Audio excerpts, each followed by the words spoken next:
Howdy there. Just 1 second and I'll be getting the stream started.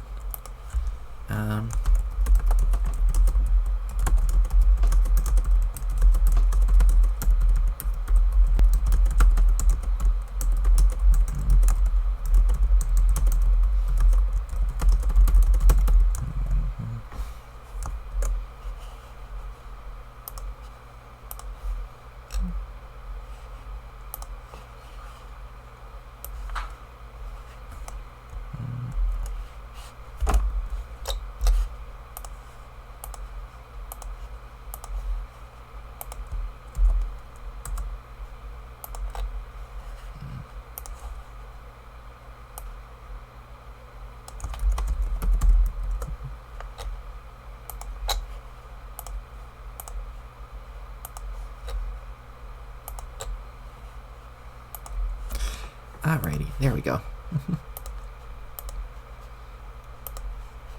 Thanks for your patience. And here we are. End of Act 6, Intermission 4. Starting Act 6, Act 5.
Jake examines an incoming message.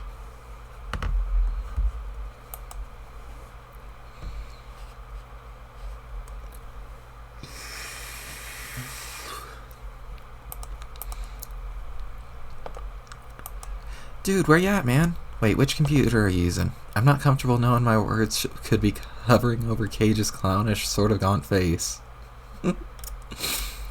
Could you maybe switch back to naked blue chicks as your exclusive desktop fodder? TIA. I don't know what that one means.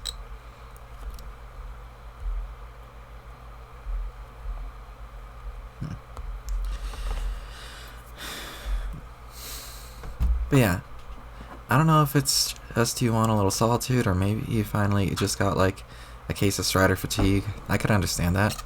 I mean, not to get all neurotic on you. I'm just saying I get it if that's what's going on. But for real, if you gotta sneak away for a few days, that's cool. Just might be kinda dope if you at least would let me know which planet you scurried off to. And by dope, I guess I mean considerate. Really not trying to be a drag here, wondering what's up is all. Wanna meet up soon? I found a really promising tube we could raid. It looks like it runs hella deep. If I've got the specs right, it could run as deep as the lion's mouth itself.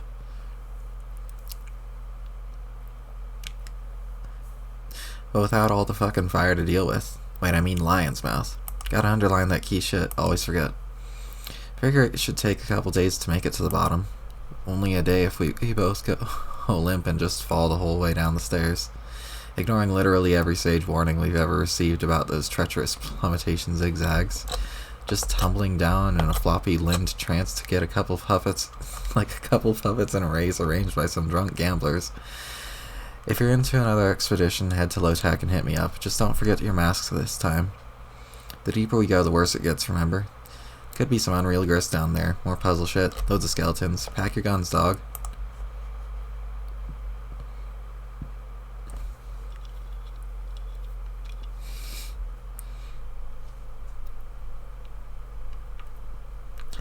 Jake solicits profound wisdom from his friendly guide. No. Oh, hey there, buddy. I nearly forgot you were over there. What was my emotional dilemmas? Oh, please, as if that loud, heavy sigh wasn't so obviously directed at getting my take on your shitty born boyfriend problems. Was I really so transparent? You're a good man, Mr. Aerosol. A good man with a good heart. I'm lucky to have you as a friend. No, you bloody imbecile. I'm not a good man. I don't have a good heart. I'm not your fucking friend. I think you may be the dumbest living being I've ever encountered. I don't even know why I bothered floating down this little grassy gulch to flip you the daily bird. I must be out of my already tortured pan to bother with any of your over-emotional fuckbags.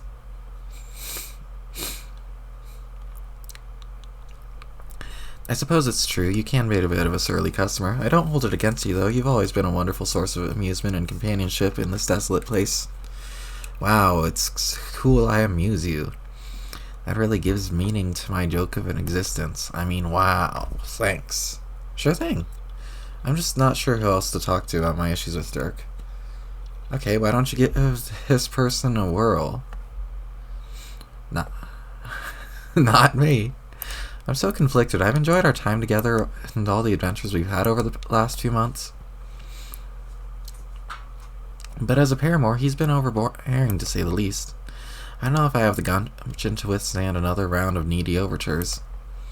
What do you think, Sir Sprite? Should I put the old kibosh on the affair? I hate how you say everything. How can he stand you? Although, frankly, that prospect alone sounds arduous. I wouldn't even know what to say to the poor fella.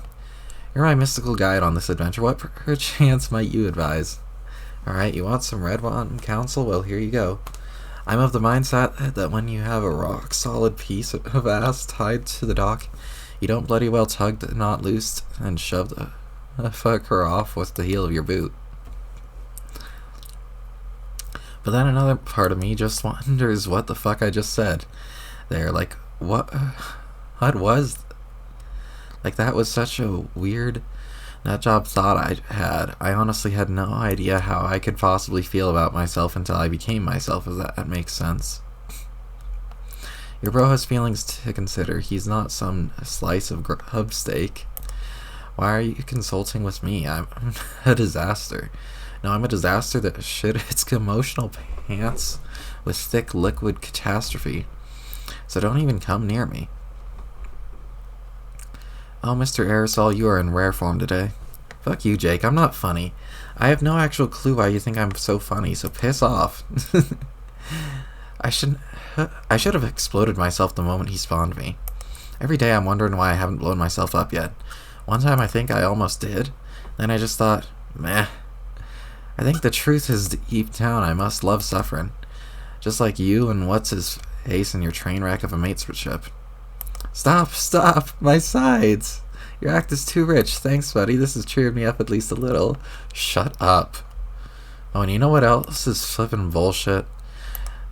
This hoax that you're implying there's no one else to talk to about this. Talk to a member of your own fucking species for a change. What about Crocker? Try ruining her day with your wishy-washy rubbish. You're right, I really should catch up with Janie.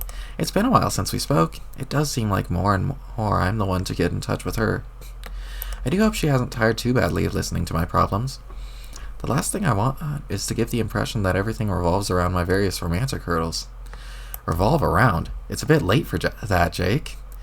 Her flushed quadrant is a black hole, and we're all being dragged screaming through its event horizon. Just talk to Jane and never fucking look at me again for the rest of your life. I'm leaving. Hey, here's one for the road. Ah, there she blows, your favorite finger of all. You sure do love showing that one to people. It's actually become a vaguely comforting gesture. You know what you've done, Jake? You've totally ruined the act of flipping people off. It was the one joy I had left. I hope you're happy. Boy, howdy.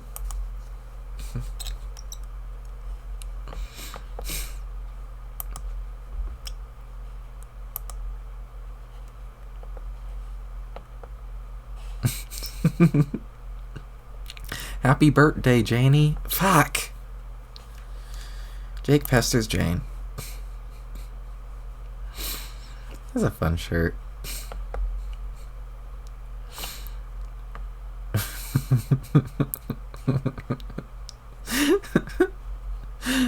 Neat. Jane answers.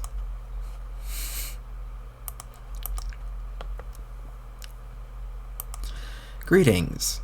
Oh, hello, Jake. I'm not interrupting anything, am I? Not really. Roxy and I are just setting a few things up. I see. I would be happy to message you again later if it would spare you any inconvenience. No, it's fine. It's really nice to hear from you, actually. I was starting to worry you might have forgotten. Forgotten? Oh, no. Forgotten what now? Never mind. Wait, don't tell me. Is it a tomb or a crypt or some such? Are you preparing for another grist-seeking expedition? Oh shit, did you schedule my assistance for the raid and I forgot all about it? No, Jake, we didn't need your help raiding a tomb, but thanks for thinking of us. I don't know what this clueless pair of damsels would do without you. Blast.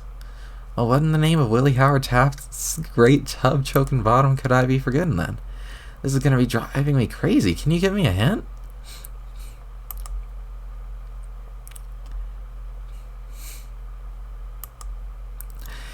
Yes, it has to do with the day I was born, which was almost exactly 16 years ago. Of course, your birthday! Didn't you get Roxy's invitation? It was my understanding that she gave you and Dirk notice weeks ago. Yes, that's right. Now I remember. The date sure snuck up on us quick, didn't it?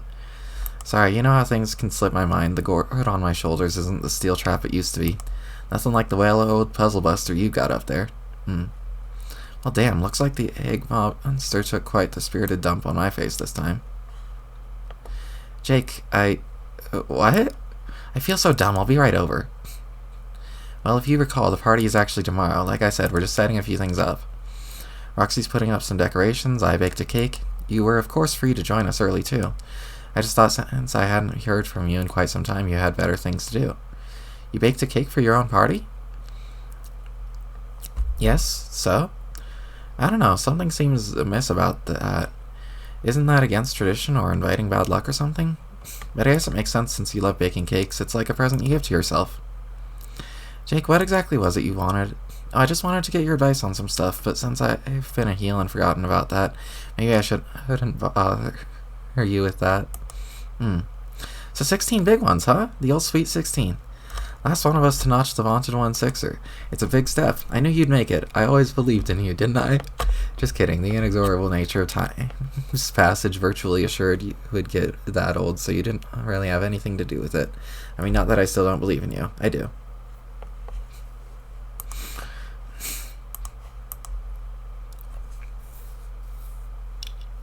I can't believe it's already been... how long? What, like a year since we entered? Holy moly, where does the time go? It's been more like 5 months. Oh, well that's still a pretty long time. I have to admit, it's certainly a longer stint than I expected. Certainly one involving more downtime than I would have guessed. I really thought we would have been treated to more action. With being legendary players of a mysterious cosmic game, but no, it seems the primary duty of the so-called nobles is to wait around twiddling our thumbs. I'm really beginning to wonder when these fabled heroes will arrive. And are they really going to be those we've been led to believe? I sure hope so. I'd love to meet my dad. I'd so love to meet my pen pal, dear departed grandma. But as a feisty youngster, what a hoot that'll be. And you with your pop-off, let's not forget about him. Not to mention the young Strider and the lone relatives. I bet they're a barrel of laughs. I met them once, but I was too shy to say anything. Then I got out in a fight. Did I ever mention that, Jane? Yes, many times. Not to say it's all been downtime and doldrums. Exploring has been great, finding treasure, solving riddles, becoming better friends. I wouldn't trade that for anything.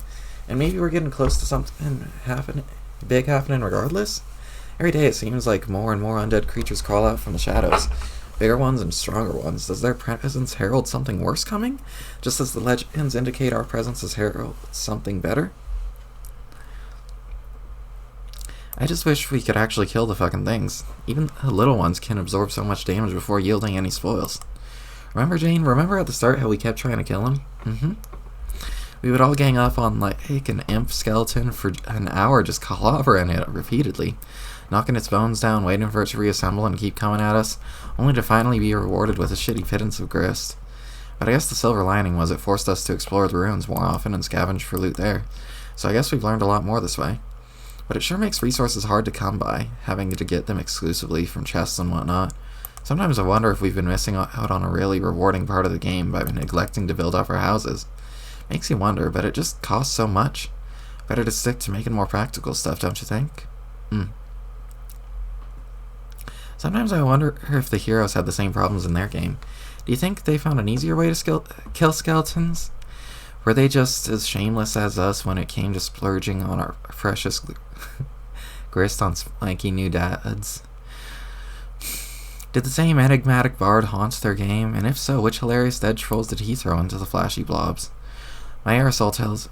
Aerosol tells me he knows many things about the heroes because he saw them in action when he was alive. But he won't tell me a thing about them. These troll sprites sure do love keeping their secrets, don't they? That's nice, Jake. I'm kind of busy, though. What did you actually want to talk to me about? Actually, why don't we just talk about it tomorrow?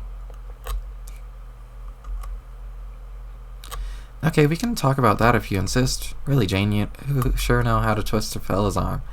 I wanted to get your personal take on what you might call my own personal ultimate riddle. It involves Dirk. You don't say. It's true, I haven't seen him in a couple days. I've been laying low for a while, but I just received another series of pushy inquiries from him.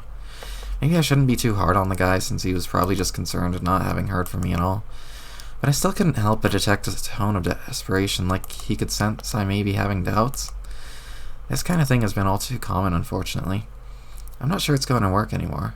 He can be so needy. If only he could just relax and trust that I won't spontaneously tire of his company. Although the irony, I guess, is that his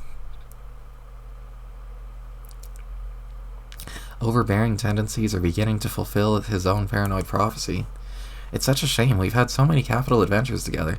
I don't know why he has to be like this. He always was an intense fellow, but in person, holy cow. I wonder if it has to do with the fact that he grew up alone in the middle of the ocean, and now he doesn't know how to deal with people without suffocating them? But then again, I grew up under similar circumstances, and I think I turned out pretty much okay socially. At least I hope so. Do you think so, Jane? Actually, it just occurred to me, it's funny he didn't mention your party in his text. I'm sure he wouldn't have forgotten. He never forgets anything with all his calculations and little computerized brain, both figurative and literal. I wonder what his game was. He invited me on an expedition without mention of your party as a potential conflict. If he sensed I could use some space, perhaps he was concerned that if we both showed up to the party it would be awkward? Or maybe he didn't want to mention he was going to the party in case it would spook me away from attending. Do you see, Jane? This is what his endless machinations do to you. Anything he says could be part of some grand convoluted scheme, and it just makes you agonize and boggle and wonder until your brain hurts and you just know it's a battle you can't win. You know what I mean, Jane? Do you think I should just bite the bullet and end it? It's probably the right thing to do. Why am I not looking forward to that conversation, though? It's getting to be a doozy. What did I get myself into here? I think I've made a lot of mistakes, honestly.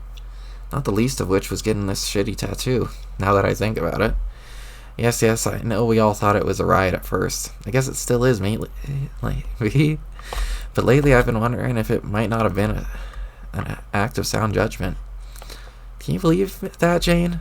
I don't know, it's a real pickle I'm in here, but I do feel better just being able to get it off my chest. You're such a good friend, Jane, always ready to listen to my relationship woes. What a trooper.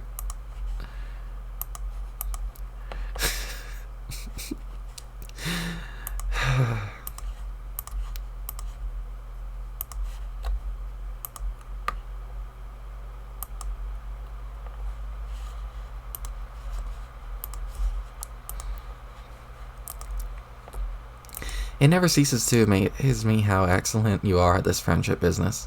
Where would I be without? Where would we all be without you? In a way, you really have been the glue holding us all together on our adventure. Gosh, you're a stand-up gal. Which actually reminds me of another thing that has been bugging me about Dirk. He can often be almost hilariously self-absorbed. Don't even get me started on when he starts going off on these long monologues about his philosophical gobbledygook. I'm not even sure he actually has much of a filter when it comes to what others regard as interesting points of conversation.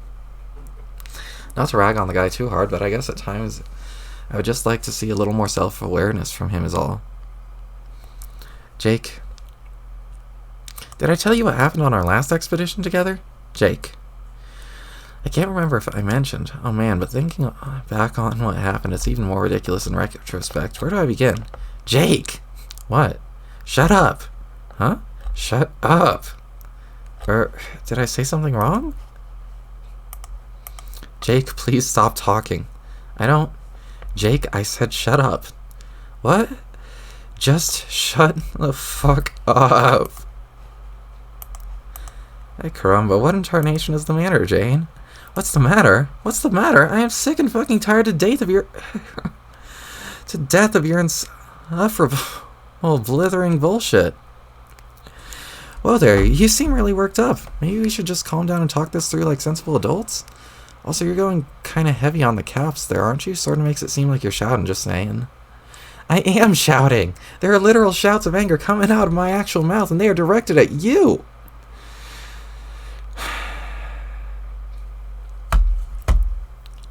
Yikes. Well, okay then. Can you tell me why you're so upset with me? Is it because I forgot your birthday party? Because I do feel awful about that. Oh my god, why are you so clueless? I can't stand it. I feel like a tool about forgetting. You know how I am. I forget stuff. I mean, shucks, Buster, if I knew how to make it up to you, I would. Whoops.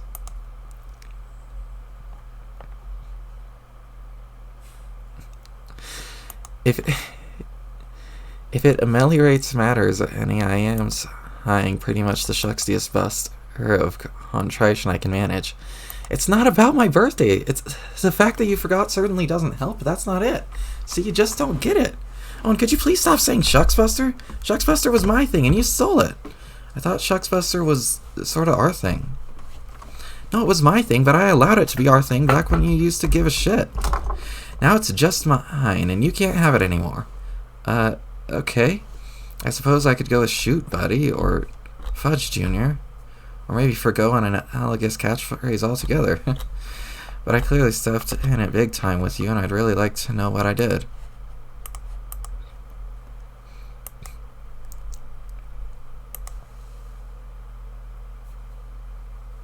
Jake, let me ask you, do you even remember the last time we talked? Wasn't it a few days ago? No, try a few weeks ago, and even then you messaged me just to talk about some stupid shit that happened with Dirk.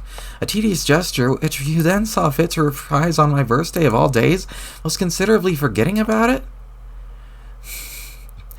And even when I reminded you about it, you still barged ahead with your self-indulgent relationship claptrap anyways. I didn't realize it was so long ago. Sorry about that.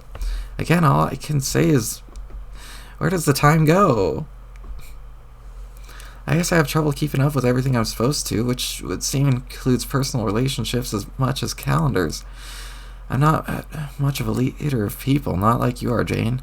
I think when it comes to adventuring, maybe I'm more like a solo act, which, now that I think about it, might be contributing to my problems with Dirk. Maybe that's part of the reason why I needed some space. Oh, brother, there I go, again, blustering about my problems. I guess I see what you mean. But really, if you wanted to talk sooner, then why didn't you get in touch with me? It feels as though I'm always the one to say hello to you lately. Yeah, that's because every single time we chat, you do nothing but talk about yourself. You never ask me how I'm feeling or what I've been up to. You just launch into your romantic problems, and I always listen like an accommodating fool as always. So I just stopped bothering. Why should I subject myself to that repeatedly? You might actually be the most thoughtless, self-centered person I have ever met. I can't believe I used to feel... Huh? Used to feel what? Jake, has it ever occurred to you how it must feel for someone to listen to her friend go on and on about his boyfriend problems when all along she But she just couldn't say it because she blew it, and it was too late to... I don't even know why I'm bothering this to explain this to you. Never mind.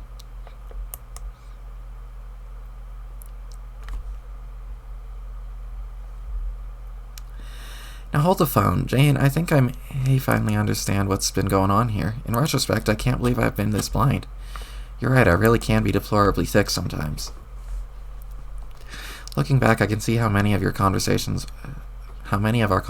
must have been torment for you. You really should have told me how you felt sooner. Yeah, I know. If you had told me you had the hots for jerk, I would have backed off without another word. What are friends for?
Wait, did I say something dumb again? Consarn it. I think maybe something is getting lost in translation over our respective chat clients. Maybe we should wait until tomorrow and just clear the air face-to-face at your party? No, you aren't coming to my party! Oh, come on, Jane, be a sport. You aren't coming to my party because there isn't going to be a party. Go write some tunes with your boyfriend, go make out with him, or break up with him, or whatever it is your fickle, selfish heart desires. I am at the end of my rope with you. I am fed up with your stupid movies and your stupid adventures and your stupid old-timey charms and your stupid dashing good looks. Who needs any of it? I say, Jane, but before you do anything rash... Oh, will you please just...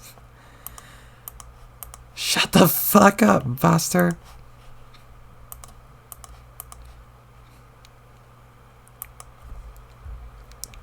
Jane, Janie, you okay there? I'll be peachy fucking keen once I stop this novelty mustache headset into oblivion and not a moment sooner. Janie, that ain't a reasonable thing you said.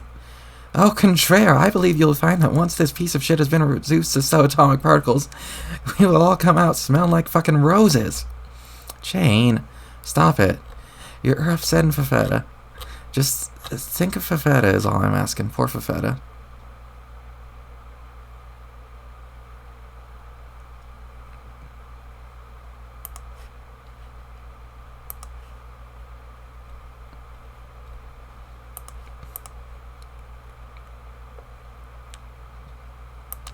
Oh, poor Fafetta, my sweet patootie.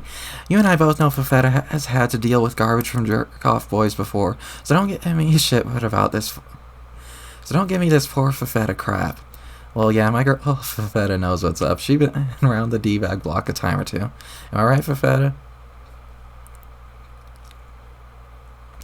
Shit, yes, give me a paw bump. Bump. Jane, you want in on this action?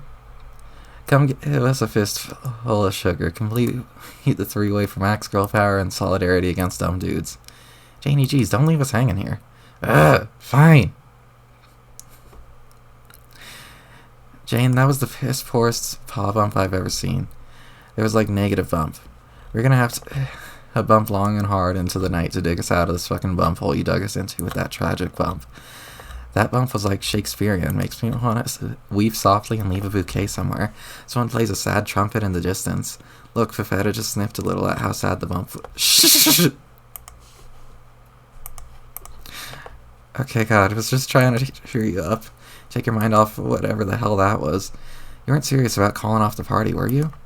Here, let me just get the chess guys to help put the table back on the roof. Or maybe salvage the cake out of that sand dune over there?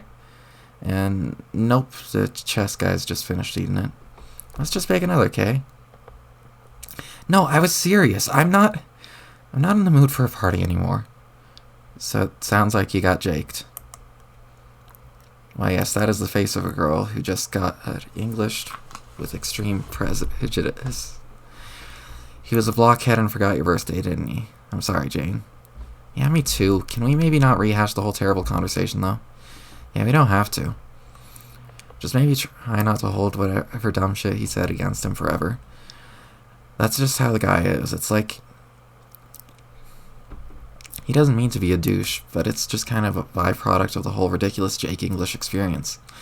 Like his dunk ass shenanigans leave behind a residue that looks like a douche and tastes like a douche, but it ain't the real thing. Like douche substitute. I can't believe it's not douche.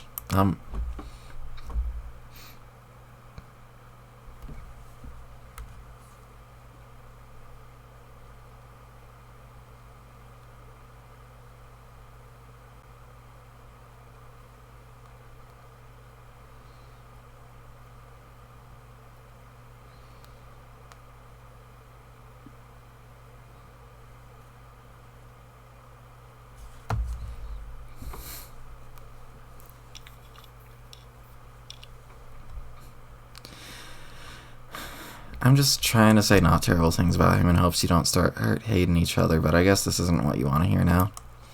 So, yeah. I guess... Jake's dumping Dirk soon? Like the writing wasn't so on the wall with those two from day one. Poor Dirk. I wanted to say something to prepare him for that, but never had the heart to bring it up, I guess. What can you do?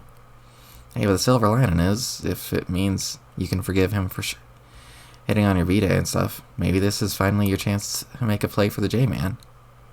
Yeah?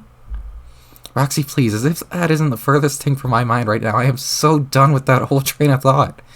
So you really think you're just completely over him? Yes, sirree. If Jake's the rainbow, then just call me a little house from Kansas. Wee! Like, really? As in you don't give a shit if he hates anybody, or... Mm-hmm. I see. Interesting.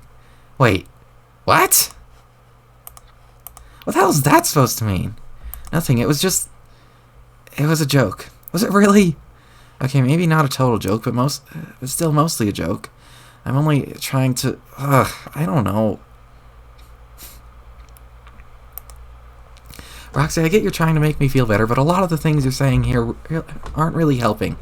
Do you even realize what you're saying half the time? I think I liked you better when you were drinking.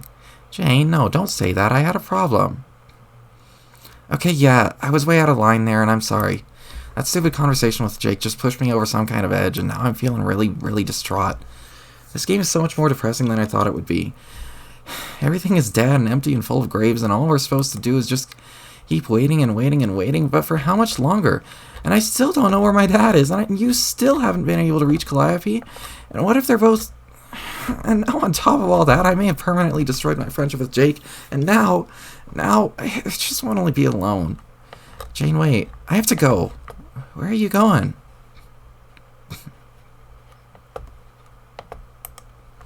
Jane absconds. Home.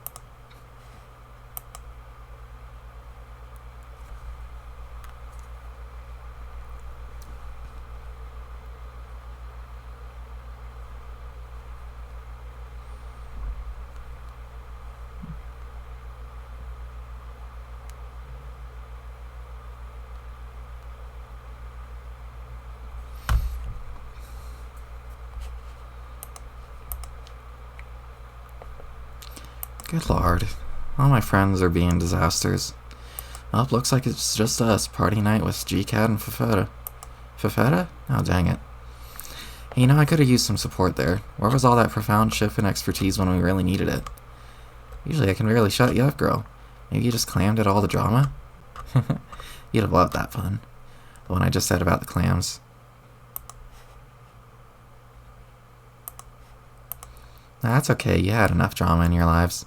You deserve some rest. Good night, sweet princess. So, GCAT, I guess that just leaves the two of us now. Ah, this is great. You gonna behave yourself? Not do anything too, vexing or Cheshire Catty, I hope? Oh, motherfuck.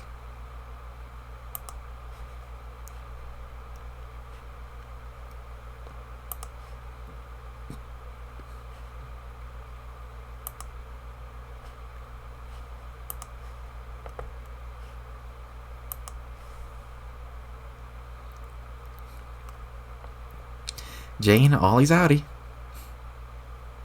Ollie's outie. Fun. Oh, that's cool. It's like a giant fossil. That's fun.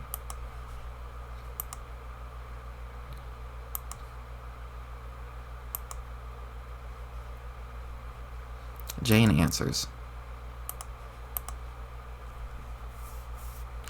Crocker, hey, it's me. Remember me? What the? Timote? Oops, no. Hold shift nostalgically. Timote? Yes! Oh, you have got to be kidding me. You are the absolute last person I want to hear from right now. And the bottom of that list is pretty competitive territory at the moment. Don't be like that, you stupid earth cow. How are we supposed to be becoming friends if you recoil from my olive branch? Like I'm flailing a withered mummy's severed limb in your direction. I don't want us to become friends. We all thought you were gone for good, and we liked it that way. Please don't tell me you found a second wind of petty trolling in you. Hey, I don't troll, I jeer, get it right?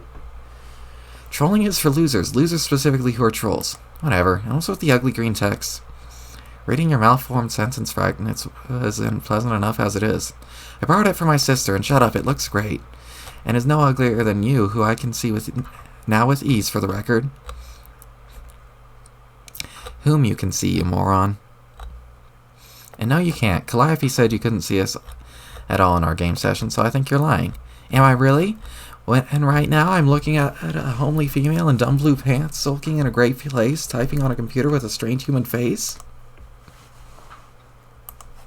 Oh dear God, why? My power has grown considerably since I last jeered you. I've made remarkable strides on my sacred journey towards important adulthood.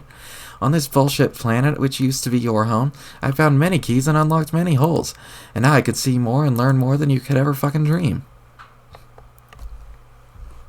How wonderful for you. I don't care how all-seeing and all-powerful you think you are. If your intent is to waste my time with more of your pitiful bullying, you are out of luck, because that is exactly not the sort of crap I'm in the mood for today. Toodaloo. Wait, I think I got off on the wrong foot. How about we gnaw that one off and start over? I was trying to pay you a compliment. My people aren't meant to like anybody, get it? I mean, not the way humans do. We don't have the human emotion called love. And he spontaneously heart-mashing keys when we're forced to even type the word. All our relationships are dictated by the miracle of hatred, so when I use bad words towards you, that's just me saying things to try to know you better. Like a social... as a friend. So when I say you're ugly, which you factually are, I mean that from my perspective of being normal and not a shitty alien. To say that you are actually attractive in an unpleasant way to my brain. Nope, that makes very little sense. Fuck, try using your supposedly better smart list than mine and think somewhat laterally about fucking culture that isn't yours, you dumb bitch. Yes, I see it all too clearly now, you're really quite the charmer. No, come on, dumb bitch is another great compliment, in the same vein as that which I just described. It's a term of endearment I use to talk about girls who, in my view, have managed to avoid being utterly beneath my personal acknowledgement. That this isn't complimented. Oh, huh. So you're actually trying to claim that you find me attractive from the alleged bad means good point of view of your hate-driven species? Definitely. I'm not joking around, Crocker. I've unlocked a bunch of your screens and spent a lot of time watching you while thinking just the dirtiest thoughts. Yeah. Ew, you pig.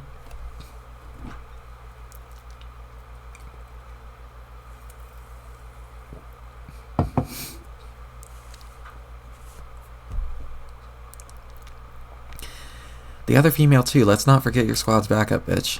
How nasty is she? She's just so foul. And the things you get up to with one another, oh my. And yet I even cite the altercations with your puffy slumber loaves. Excuse me? My compliments in particular on your colorful undergarments, while bouncing up and down on the soft human sarcophagus. Well, that's just great. The one time we had a generic girly pillow fake hide, and it turns out some pervert was watching us. I think I need a shower, assuming I can even take one again in peace. Don't worry, you can, but seriously, Jane. Can I call you Jane? Bitch, listen. You're one grody harlot, which means good, bad things to me. Let's remember when I unlocked you. I don't know, maybe I've changed, or maybe just you since you turned older, but you really filled out since last I saw you before. What? Really? Hell yes, I do enjoy a meaty bitch with a little clout. What do you mean exactly by clout? Oh, I think you know when his physical proportions of the bitch kind of jut out exuberantly. Do you mean my... Why am I even having this conversation?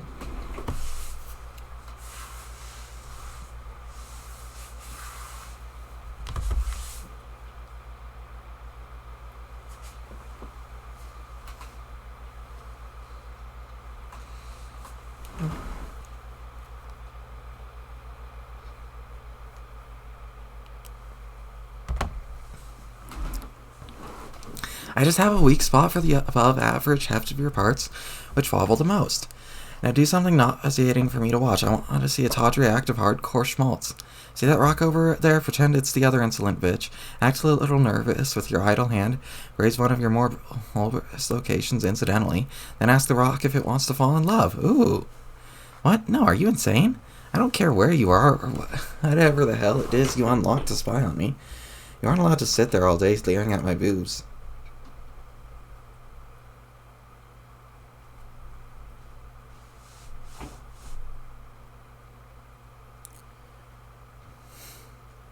Your what? My...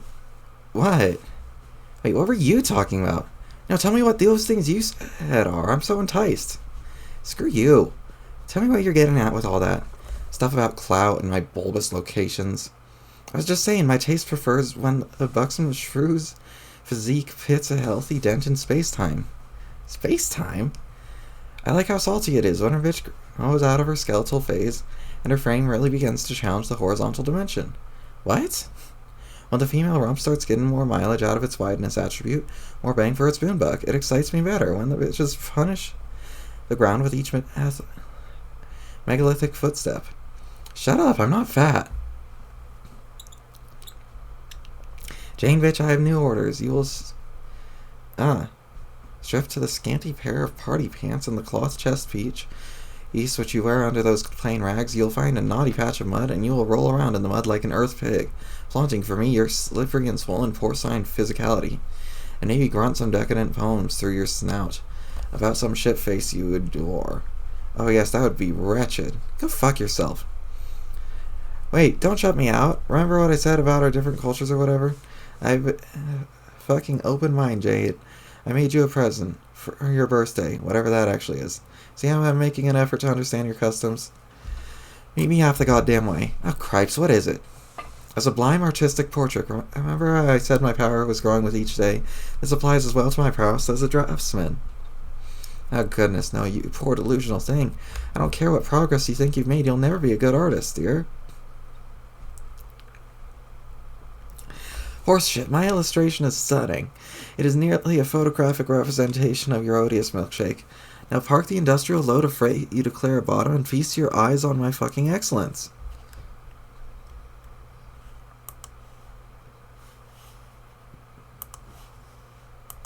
I believe I have chosen the perfect shape for you. It is described in certain circles knowledgeable to the arts as a circle.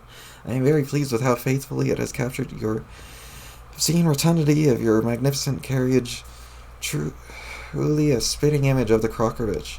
Now listen carefully, you may learn something. The masterpiece aficionado will notice how I achieved this highly advanced and difficult shape. What most gifted artisans will tell you is that circles are basically fucking impossible to draw. Trust me, it's like a paradox, a shape without angles. What? So I fucking cheated. I navigated the irrational perimeter by making a lot of easily understandable, totally logical marks, forming a whole bunch of little right angles. The cheating part happens when I do this a lot. So it goes in a round direction. This one came out well, I think, but there's room to improve.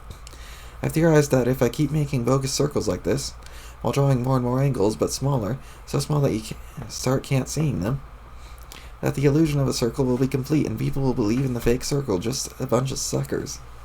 I bet nobody has thought out of that circle strategy. I think I'm the first at this idea, and best at it already. People think I'm dumb, especially the voice in my head. And they may be right about me being dumb, but when it comes to the special way I do things, which is always, actually, the perfect way, I am a genius.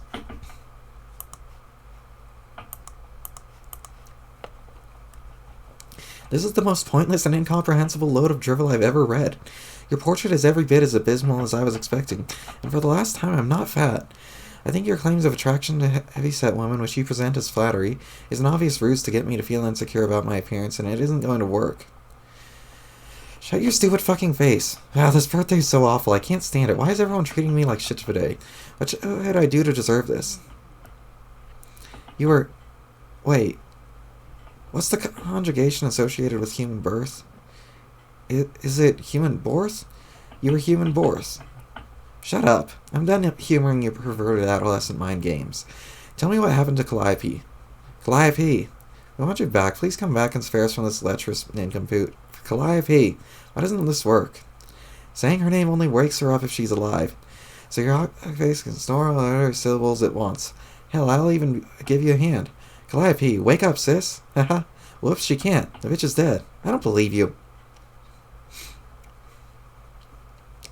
No, it's true. I got somebody to stab her a lot. Then I stole her blood for my letters. No, that can't be true. I refuse to believe even you would do something so terrible. Jane, bitch, your preposterous female emotions are going earth bananas again. Settle down and listen to boy reason. Do not make me demonstrate the veracity of my facts yet again. The saccharine trap is such a goner, she's never coming back.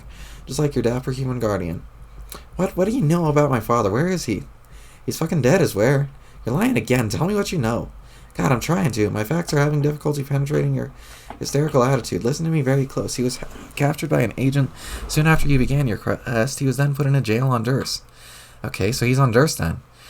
Wait, you aren't paying attention. Do you know anything about the prison system on Durst? Durst? It isn't like the soft time you do on Prospect. Right? You never spent any time in the joke they call Slammer there, let alone on Durst. And I suppose you have? I was not very well behaved. I did more than my share of time, chained to the wall of a cell. Like I wasn't so used to that. I was like, do your worst. And then they did. Durstites do not treat their prisoners good, to say the least. I was only able to survive the brutality due to my exceptional constitution, and even to some extent my ability to enjoy anguish. But your pathetic, frail human dad is a different story. There's no doubt at all that he is dead by now. Now don't say that. Shut up.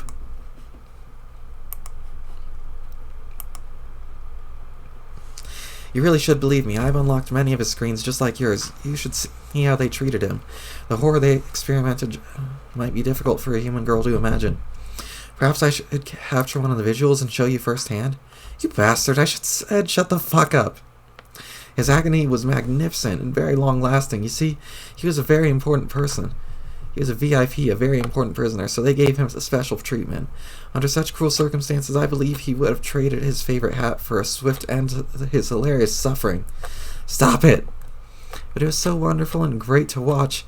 When between your father's demise and his daughter's epic posture illumined large on my video displays, I really think your entire family for hours of scandalous enjoyment. Shut up, shut up, shut up, shut up! Fuck you, he's not dead. My dad's fine. I'm not fat and I hate you. I'm never talking to you again and stop watching me. Jane keeps absconding.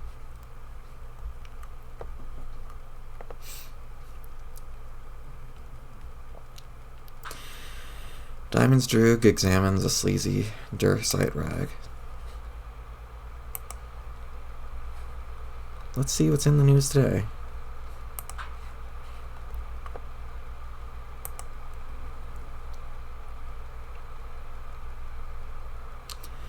No surprise here, the Archagent is dominating the headlines yet again. Already approaching day 154 of this debacle. It's a big day for your kingdom. Hard to believe it's here already. Time sure flies when you're being smooth and well dressed. The article covers the usual tedious politics surrounding the negotiations of his release. After weeks of posturing and grandstanding, Prospect's teams have bargained down to a polite apology, signed by the Condess herself. Or those were the terms you were last aware of. You checked to see if there have been any further developments. Yeah, just as you thought, she refused those terms. Prospect then countered with a new offer. The apology no longer has to be polite. No hey, she cottons on that proposal either. It's quite obvious to you what's going on here. White Queen was never really taking this negotiation seriously. She's been submitting frivolous proposals which she knows perfectly well the Condess will refuse on principle, daring her in front of the whole kingdom to swallow just an ounce of pride to get her agent back. This makes her look petty in the tabloids if she refuses, which was always inevitable because everyone knows a queen is a vain creature, even alien sea queens. And you thought the kingdoms were locked in a stalemate before new management took over.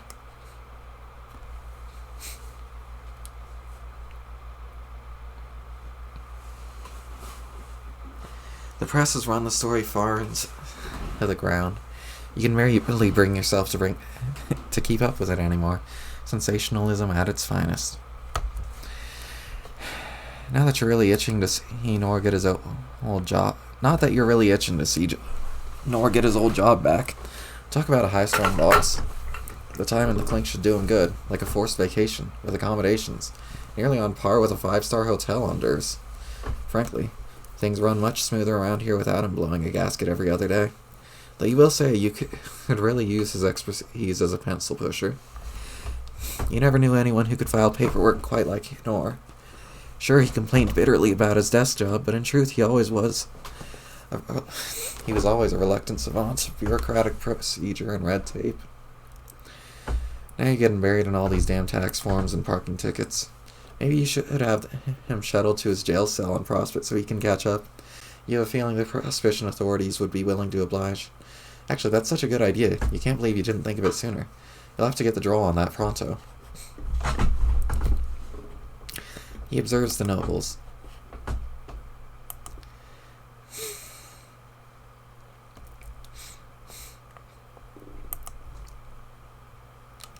You step over to your cubicle of fenestrated walls, which you had replaced since the prince trashed the old ones. You ordered the droll to sneak off with one of their worlds and whip up some fresh new ones. And with a few alchemical upgrades while he was at it, the droll isn't really the sharpest tool in the shed, but he's certainly the most versatile. Also the most eager to please. If you have to watch his heavy umbrella dance one more time, you swear to God. That was a black day for Durst when the prince went rogue. Well, not rogue. That's a bad choice of words. Why did the damn moon girl have to be a rogue? Corners you into that pun every time. And it wasn't really a black day either, per se, since on Earth a black day is actually a good day. Everyone's a pretty big fan of black around these parts. The point is, everything went to shit. You like to think you taught those seditious brats a lesson, though. What with the miles, their inescapability, etc. And it's a good thing you taught them a lesson when you did, because the next day the contest had new orders for all agents.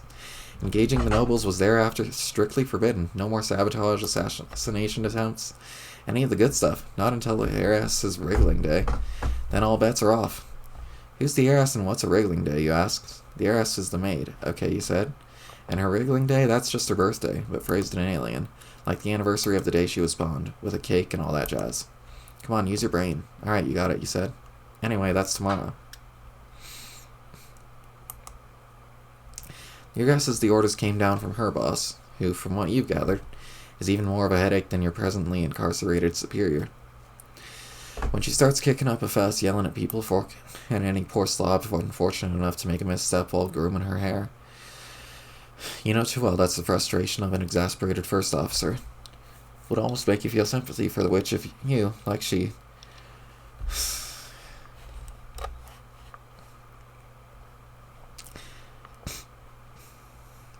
She's never copped to it, but you just know she's got some schemes on the side. Every good right hand is going to have something up its sleeve. Some sort of contingency plan the boss doesn't know about. Trust you on that one, she's cooking at something. It probably has something to do with the new prisoner she reeled in. You don't know what she wants with this girl yet, but she's always got something cooking, or baking, whatever. The point is the woman spends a lot of time in the kitchen. He checks on the prisoner.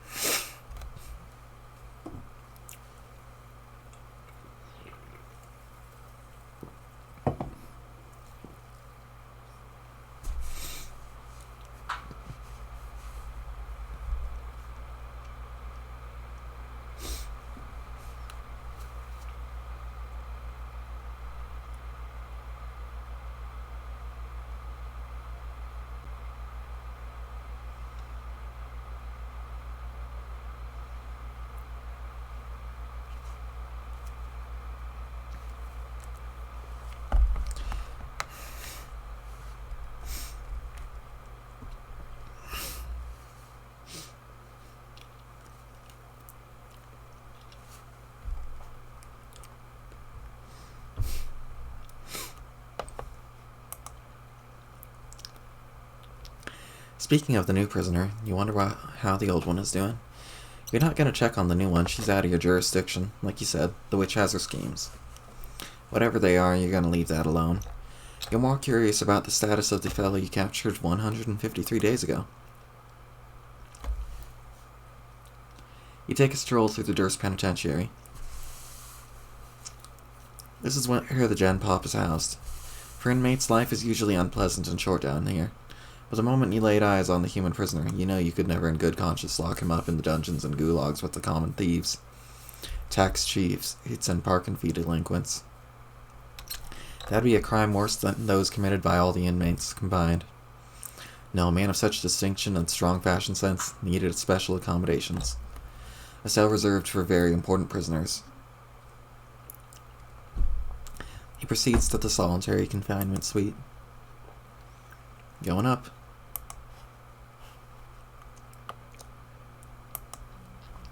The prisoner appears to be doing well. You ask if you can get him anything. Coffee, a newspaper, additional smoking apparatus. He indicates that since he lost his wallet, he's been running low on pipe tobacco. He'll see to it at once. While this is a maximum security suite that is virtually impossible to escape from, you've made it clear to all personnel that anyone who harms a hair on this man's head will have to answer to you. They're all very fortunate that his head doesn't seem to have any.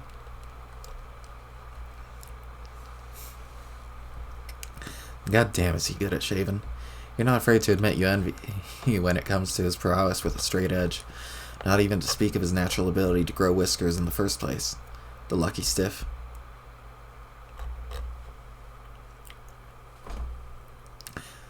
He asks what the prisoner's doing.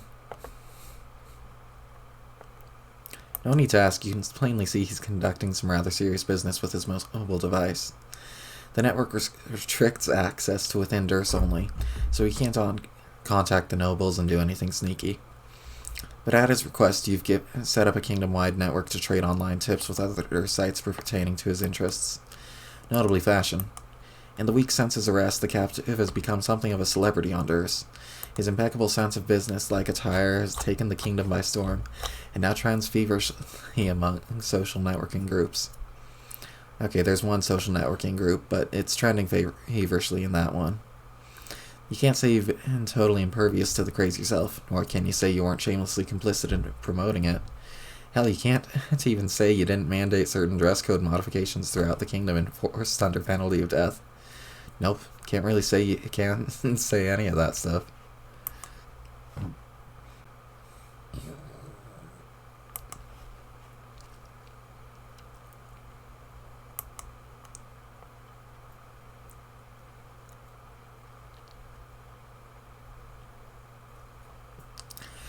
Help, I need help. State business. I'm very concerned. Tell me what is wrong. Yes, Hat Liker, we are here for you. I saw it on my favorite hat. Hat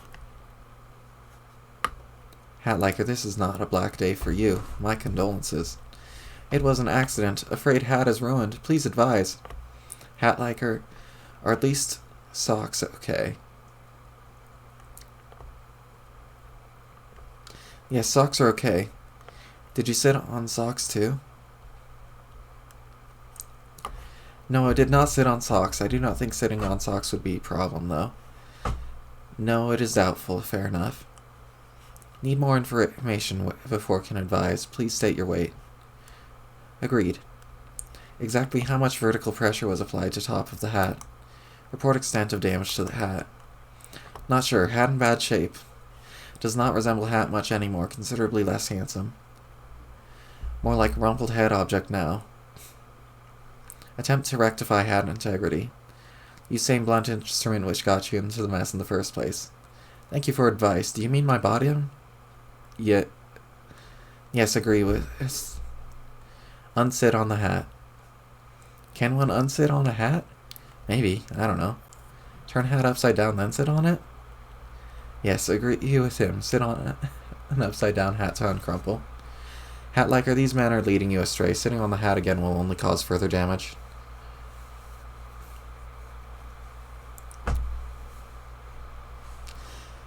This will be the case even if the rumpled hat is inverted. Yes, this will be the case regardless of the hat's orientation. Greatly respect his knowledge of finery. I endorse this warning. Me too. So do I. On his recommendation, I will withdraw my motion to unsit on the hat.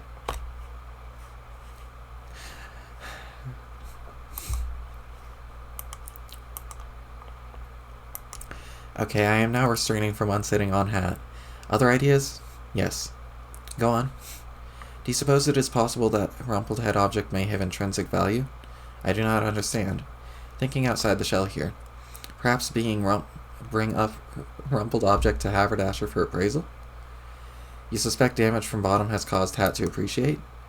Fascinating point of speculation, I wonder. If that is case, perhaps sitting on hat has released fashionable properties, heretofore concealed by unrumpled condition. You are suggesting the damaged hat will look more dapper? It is a possibility.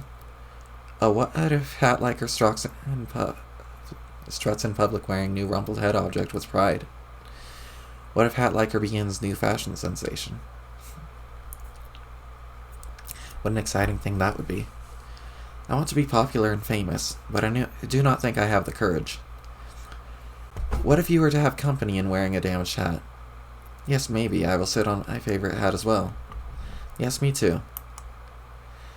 Let us all create rumpled head objects, wear proudly. I cannot condone this activity, gentlemen. Why not? Why not? Why not? Why not? Why not? Why not? Incinerate the damaged hat immediately. Do not ever wear such a thing in public. Burn the hat! Burn the hat! Burn it! Burn the rumpled hat! I am burning the hat! Sitting on the hat was terrible. Burn all rumpled hats. They aren't dapper at all. Burn the mistake with fire.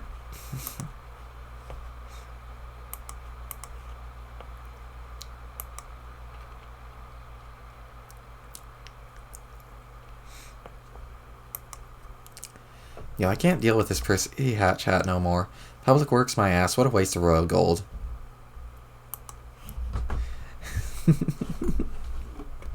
Change status to bowing. Change status to bowing. Change status to bowing. Change status to bowing. Change status to bowing.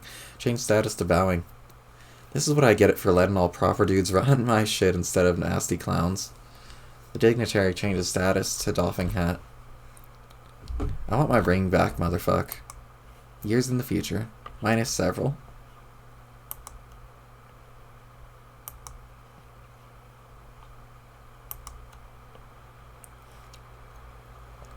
Roxy examines a wizardfic journal.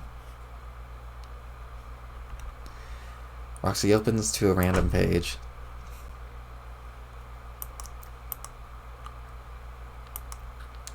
I think you were supposed to just tackle him, Beatrix said, looking all kinds of put off.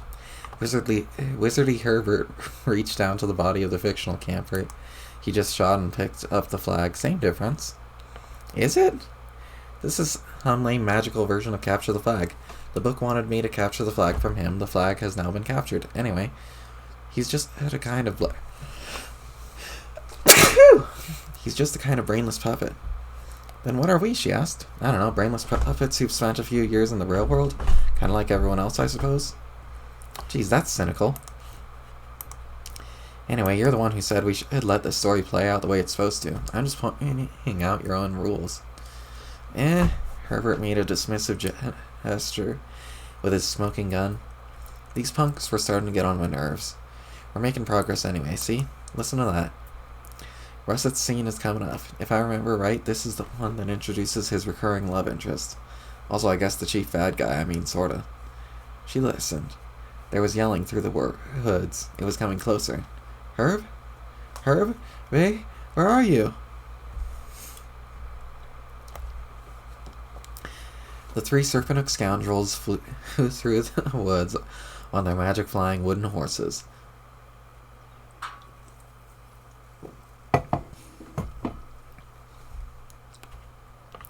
They were chasing poor Russet. Russet held on to the fort crown, whose nest flagged for dear life. He was a little scared, but mostly brave, not afraid of those Serpenthook cowards. They caught up with him and they knocked him down. His wand flew way out of reach. Hey, Clove, not so tough are you without your fancy wand? He was one of the Serpent boys. He sounded quite brash. Another one said, "You think you're so hot with your charm and good looks? Well, let's do something about that pretty face. Ha ha ha." And then they started beating him up. "Herbert, ow, will you do something? Ow, son of a, this can't be right." Herbert aimed carefully with his Beretta at the head of Russet's assailant. He was way serious and stone cold about it. He was not going to miss. Bang! He missed. Beatrix was grabbing his arm, just redirecting his aim. "Herbert, you have to stop." "Why, Beatrix," he said with a super smile, "if I didn't know better, I'd say you were taking some enjoyment from watching your dear pal Russet smackdown." "What? No," she didn't step off, letting go of his arm. But he wouldn't quit his douchey smile. She went on. "You can't keep offing fictional characters. It's, I don't know, irresponsible." Yeah. "Besides, you know the scene is supposed to play out like this. Russet is supposed to get rescued. How's he supposed to get rescued if the bullies are dead? You can't just go around changing things." "I guess you're right." Ugh. Gosh.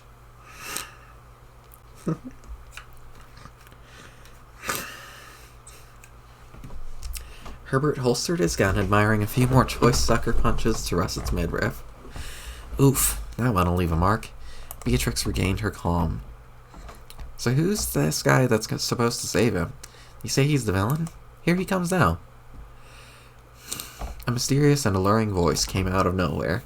"Go easy on him, fellas. Leave this one to me." It was so brash and arrogant, just the sound of him made you mad. The boys stepped aside. The leader of Serpent came forward. Russet was bruised and sore. Russet opened his eyes and saw someone so handsome he had never seen a boy so intriguing and beautiful before. He had black hair and glasses and about 100 merit badges. Beatrix squinked at the Serpent boy. She didn't know why she couldn't see it coming. "Grant?"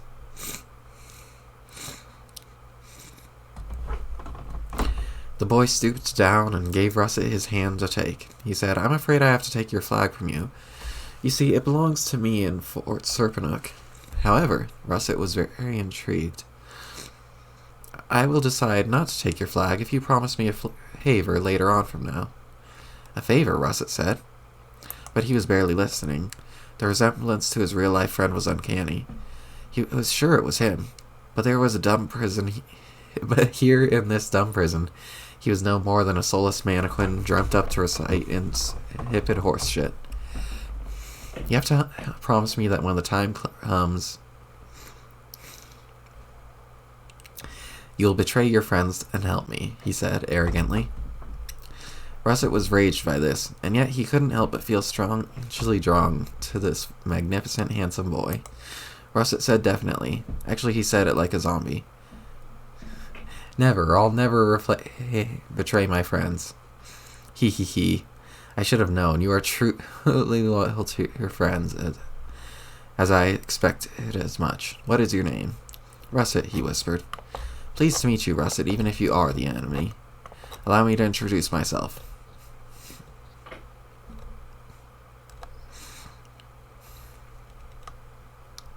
The guy paused to remove his glasses and polish them on his sash. It came off as a seriously dramatic gesture, just as intended, and also explicitly stated in the text. "My name is Slyness Marlvort." Roxy jumps ahead a little.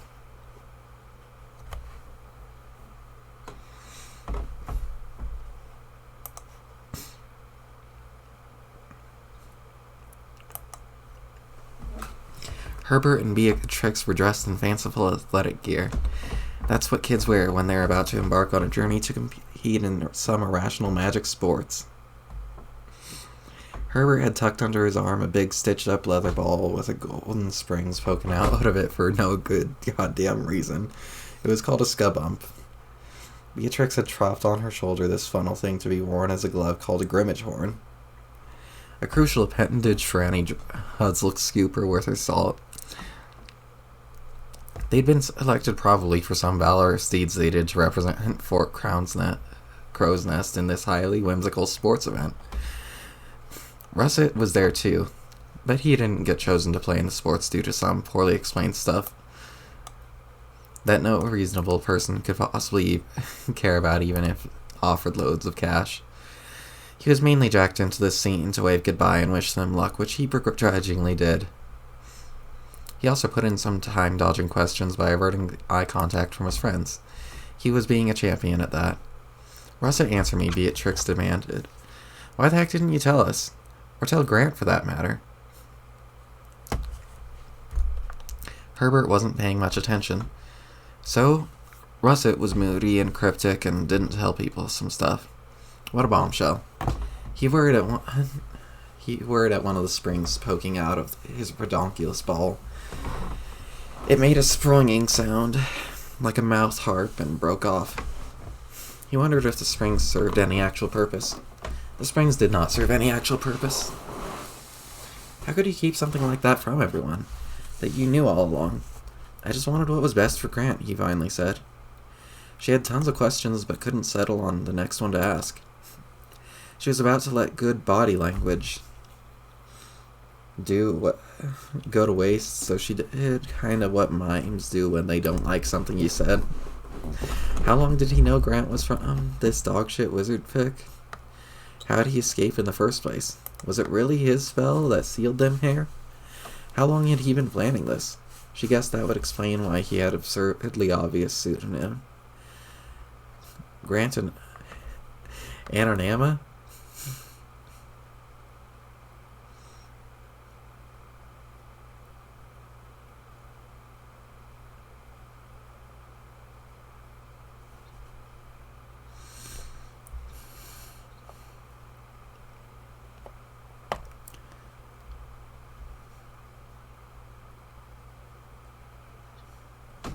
Yeah, like, that's a real name. Great job, bro.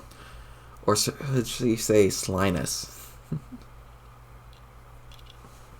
She wondered if his bogus name wasn't an anagram for something, like a clue dangled under their noses. Magic bad guys do love their anagrams.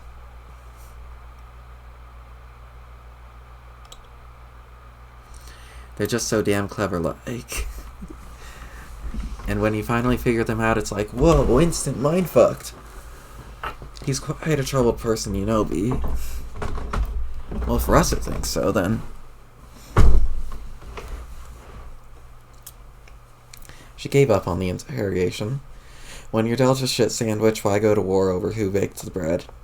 Russet could stuff his dumb secrets in a sack for all she cared. What had she ever seen in this moping tool? She never thought she would long for the times before they met, the old questing days before all this started. She was never exactly psyched to watch Herbert assault a crazy old wizard with a pistol, but now... Okay, she wasn't saying she wanted to see any more wizards get shot. She just meant she would trade all the badges in the world to go back to when things were simpler.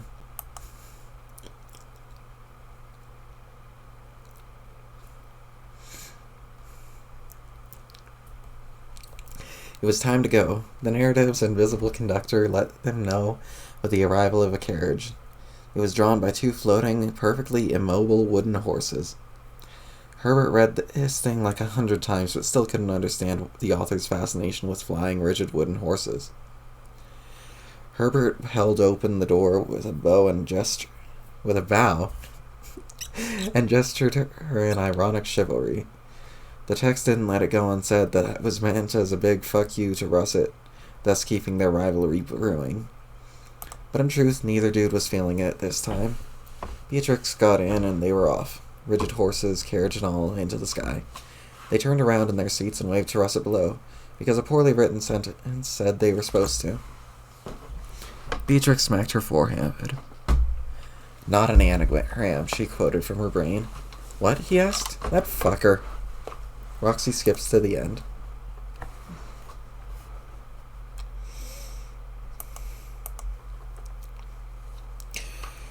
Herbert took a swipe at the clumsy yet elusive skubump. The orb ducked under his arm and shambled on its way like a husky beetle with some stuff to do over there. The crowd of almost people roared generically at the almost snatch. The maneuver, if successful, would have hawked the score at Queen 6 Love, which really would have been just wow, something else. Possibly exciting? Herbert still didn't quite understand the rules for this game, and judging by the antics of all the other boobs on their floating wooden horses, the author didn't either. Herbert struggled to turn his horse around or pursue the scud bump, but his amount of rigid lumber was unresponsive. As much as he reminded himself he just couldn't get used to the fact that the story was in control of the horse. Dead ahead was the league's elite Drudzel Scooper. He was fuzzing with the laces on her grimmage horn while her horse idled. He looked up. "Herbert, watch where you're going." "I can't. I think the book wants us to crash." Beatrix thought about it. She almost kicked the sides of her inert stallion to prod it along, but caught herself. "Do we really have to?"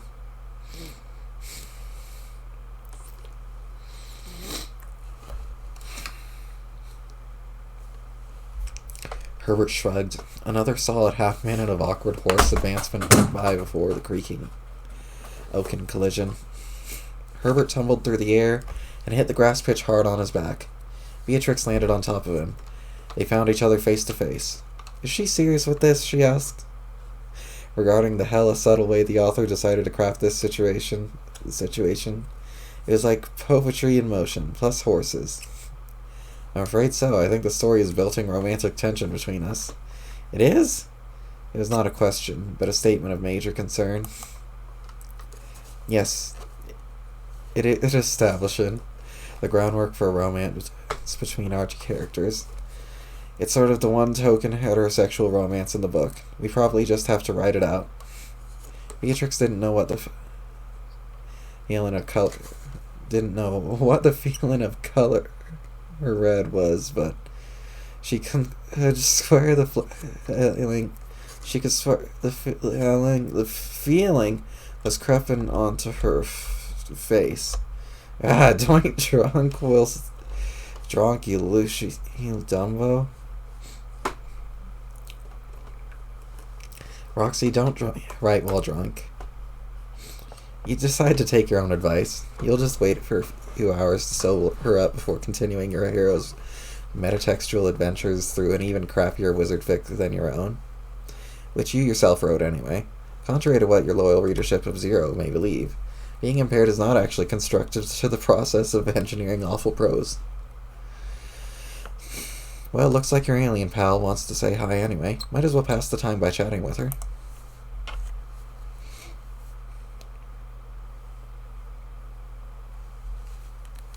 Your home suddenly loses power due to the storm, which makes no sense. All devices in your house are powered by the portable green hubs you stole from the lab. That's weird. Your laptop continues to run on battery power regardless. Roxy answers.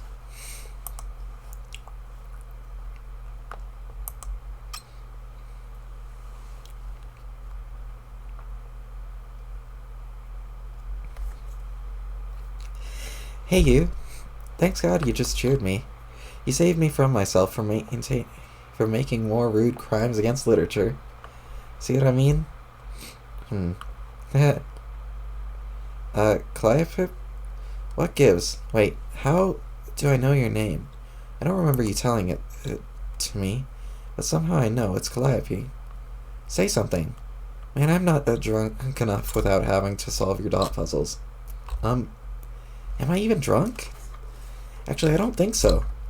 Why did I think I was? What's happening here? Calliope, talk to me. Huh? What was that? I thought I heard something. Is there something out there? How's that possible? When the window has no power. What the fuck is that? It's like a Technicolor dream crack in the spooky void. And what is that? Is it? Could it be? Oh my god, it's Twinkly Herbert! Haha, what a pal, all coming to see me from infinite nowhere. Roxy says hello.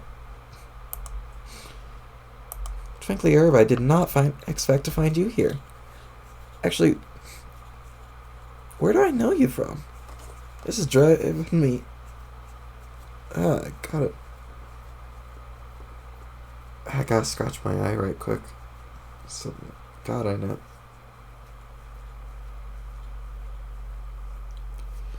There we go.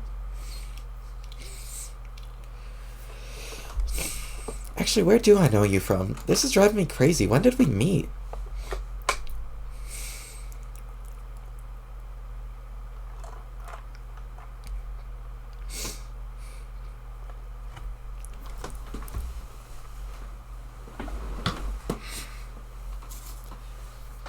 Callie, damn it, can't you see I'm catching up with a good friend?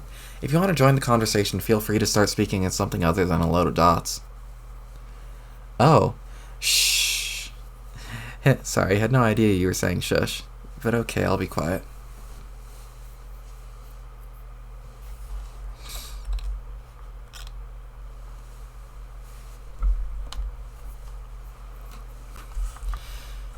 Ugh.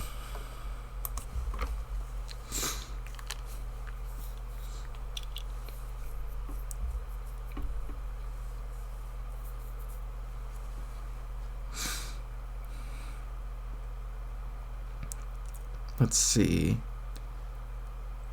There we go. Oh, come on.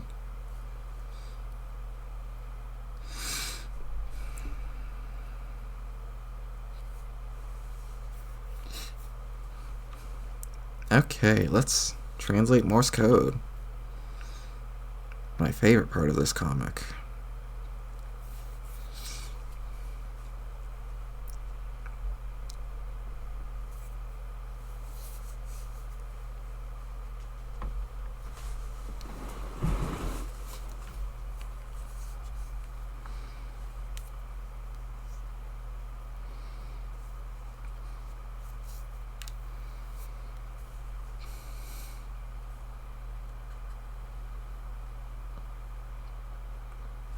Okay, that's just thank you. No props. I also got no idea why I can suddenly understand Morse code, which you're all but blinking at me through twinkly? I don't get it. Let's see.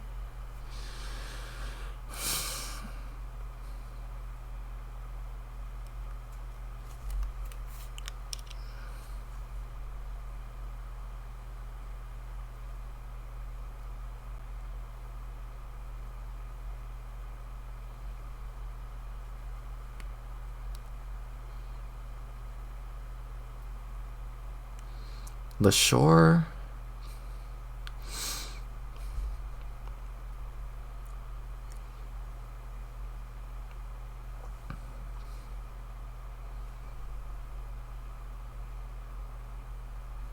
Oh, the short answer. The short answer.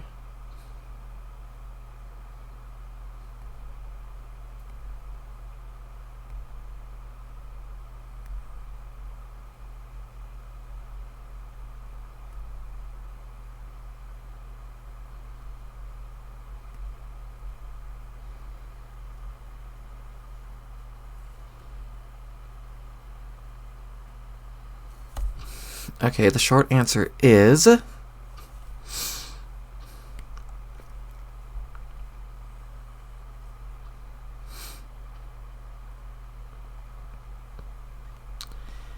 you...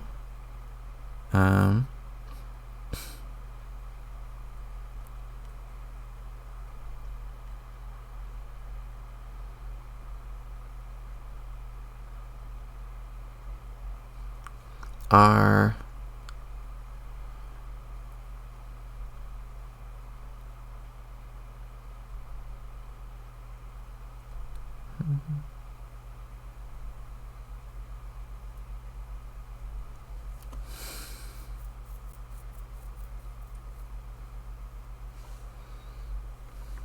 The short answer is you are having a dream.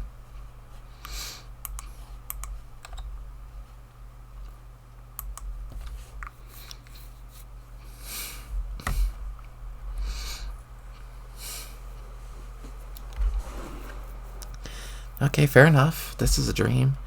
That shit is starting to make sense. Your soul is like presenting itself to my subconscious in the form of Twinkly Herbert, or maybe your soul was always in Twinkly Herbert? Or, oh man, theories are hard. I'm being an embarrassment to science here, so, whoops, oh my gosh, don't mistake my dots for letters. Okay, Callie?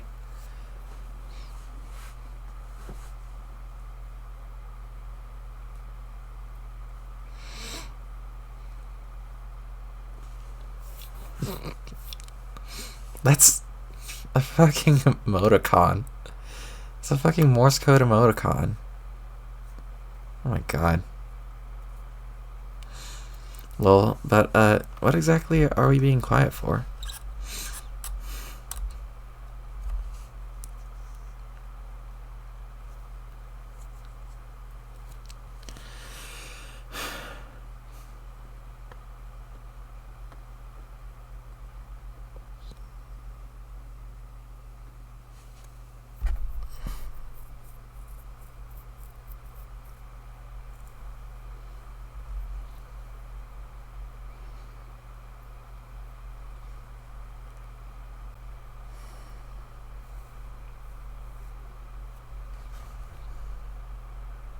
So my brother doesn't hear us. Oh no, does he mean he's here already? That's gonna be a yes.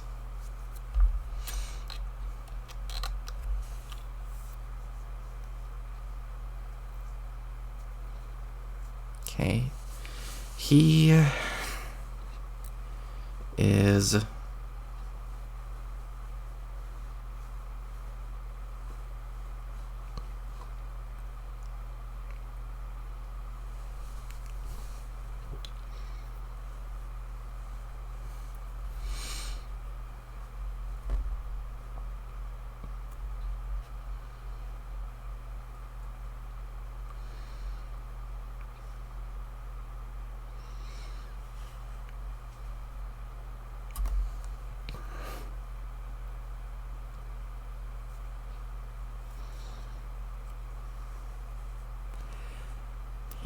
passing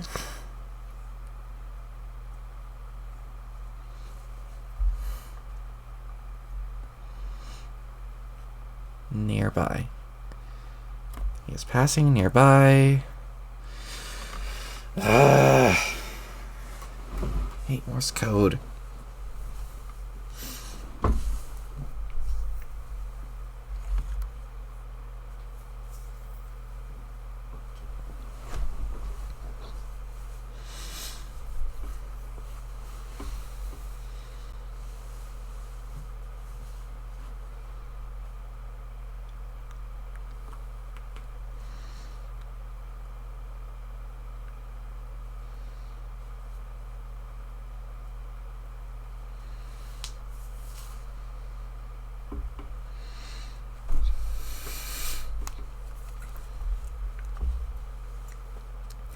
He is passing nearby wall.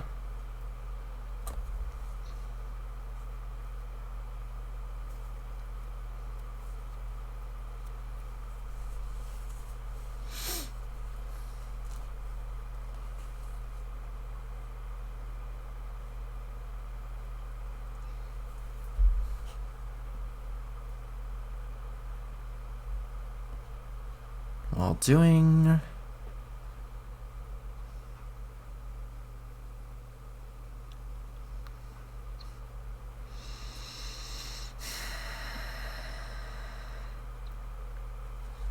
I don't know. I'm tired of Morse code again. It gets on my nerves so easy. Love Callie, but I cannot fucking be bothered to do Morse code, and I can't imagine it makes for a good stream either.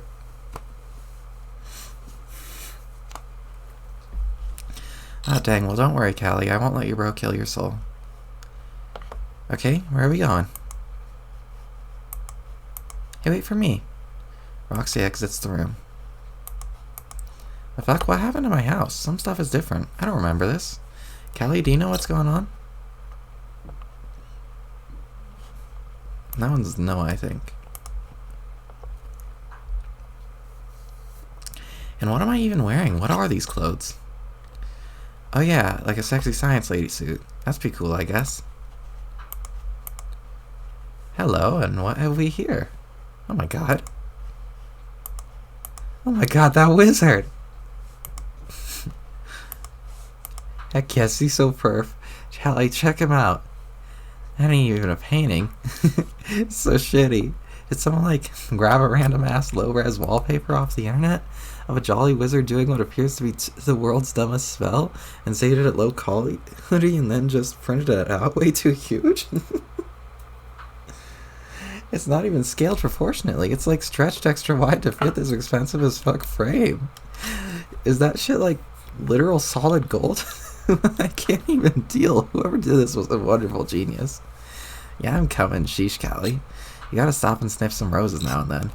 By which I mean, ogle some garish wall wizards. Such are the simple joys of life. Anyway, in conclusion and in summary, that wizard... Boys... yes, more choice words. Don't worry, I won't stand around fangirling over these ones. Well, maybe for a second. Look at that one. Dude means business with his resplendent beam of pure white superstition. Hey, wait, you're getting away from me. Hold on, what was that? Callie, hang on, is there someone else here?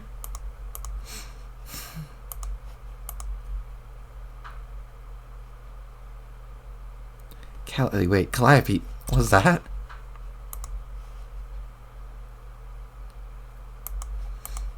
Is she here? Is the Batter Witch here in my house? Okay, I'll keep telling myself that. It is only a dream, it is only a dream. My dream nerves are a wreck. I wonder if my dream house has any dream booze. No, bad dream, Roxy must not fall off the dream wagon. Shh. Okay, after you. More privacy? You mean in the observatory?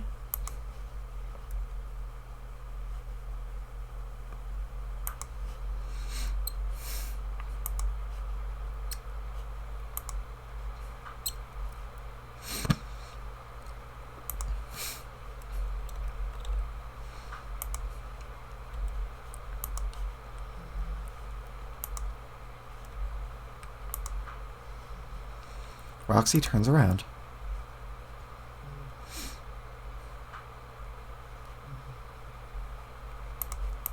Hello. Calliope, that you? Yes, it is I. Holy shit. The most pious and reverential of shits heard in a church, Callie. You startled me. Sorry.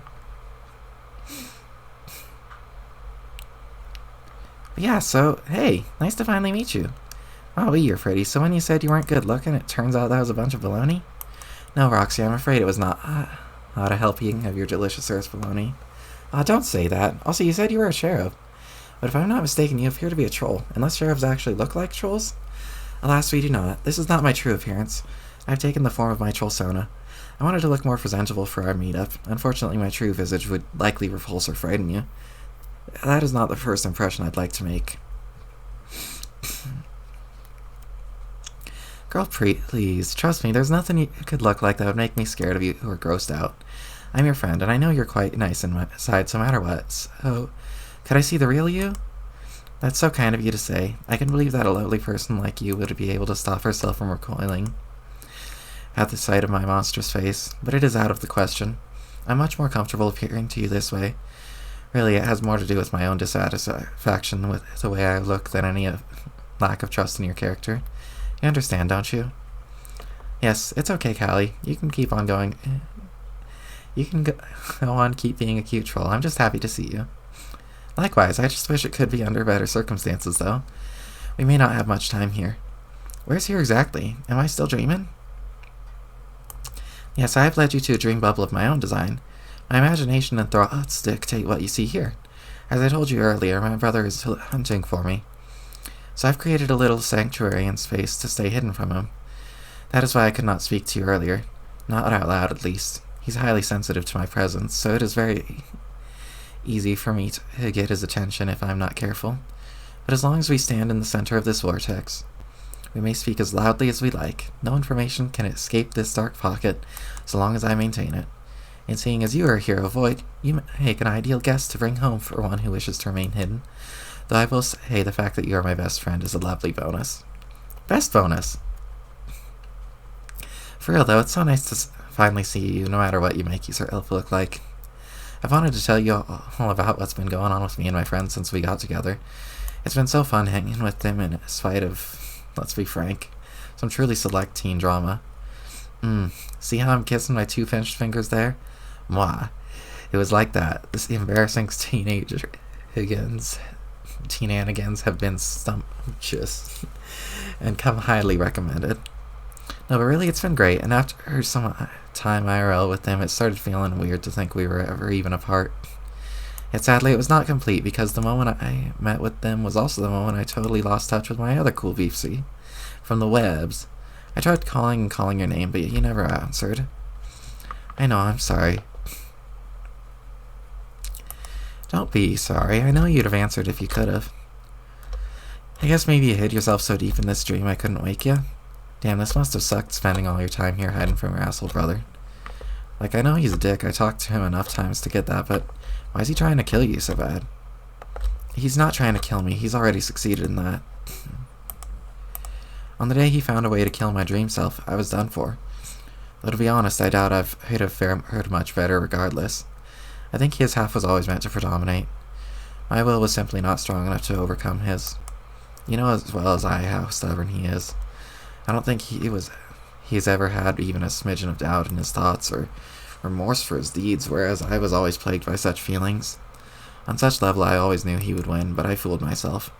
I thought I could overcome his ego by looking beyond his negative qualities, staying optimistic and working together with him in a game to accomplish something extraordinary. And that in doing so, perhaps I could begin to help him change, to teach him to evolve beyond his hateful nature. And as he changed for the better, slowly but surely, he would become more like myself. That was how I thought I could predominate. It was how I was going to win. And really, if he grew closer to me in that way, by learning kindness and compassion, we both would have won. My predomination would not have meant his absolute death, but our true union. But sadly, I underestimated how consumed he was with the need to destroy me. Now he is completely obsessed with finding my soul and wiping me out for good. If it means tearing apart the reality that surrounds us, he'll never feel he has won until all traces of me are gone. Hearing all that made me so unreasonably mad. Fuck that shit, Lord. I feel so bad knowing you died and there wasn't anything I could do, no matter how much I said your name. Don't fret, you did all you could. Isn't there some way we could bring you back, like some fucking baller magic or a bomb-ass fairy spell? I mean, could we find the answer to this in, like, for instance, ye enchantments? Very unlikely. Dang it. Okay then. If I can't do that, then I guess the next best thing would be to find your little head of a bro and feed him a steady diet of his own ass. That is what we're supposed to do, right? I mean, from what I gather, this dude is ridiculous bad news. Just such brutal and stinky news, so eventually somebody's gotta kill him. And that is probably us, ain't it? It's true that he deserves a comeuppance like a few others, but slaying him is not actually your responsibility as heroes now.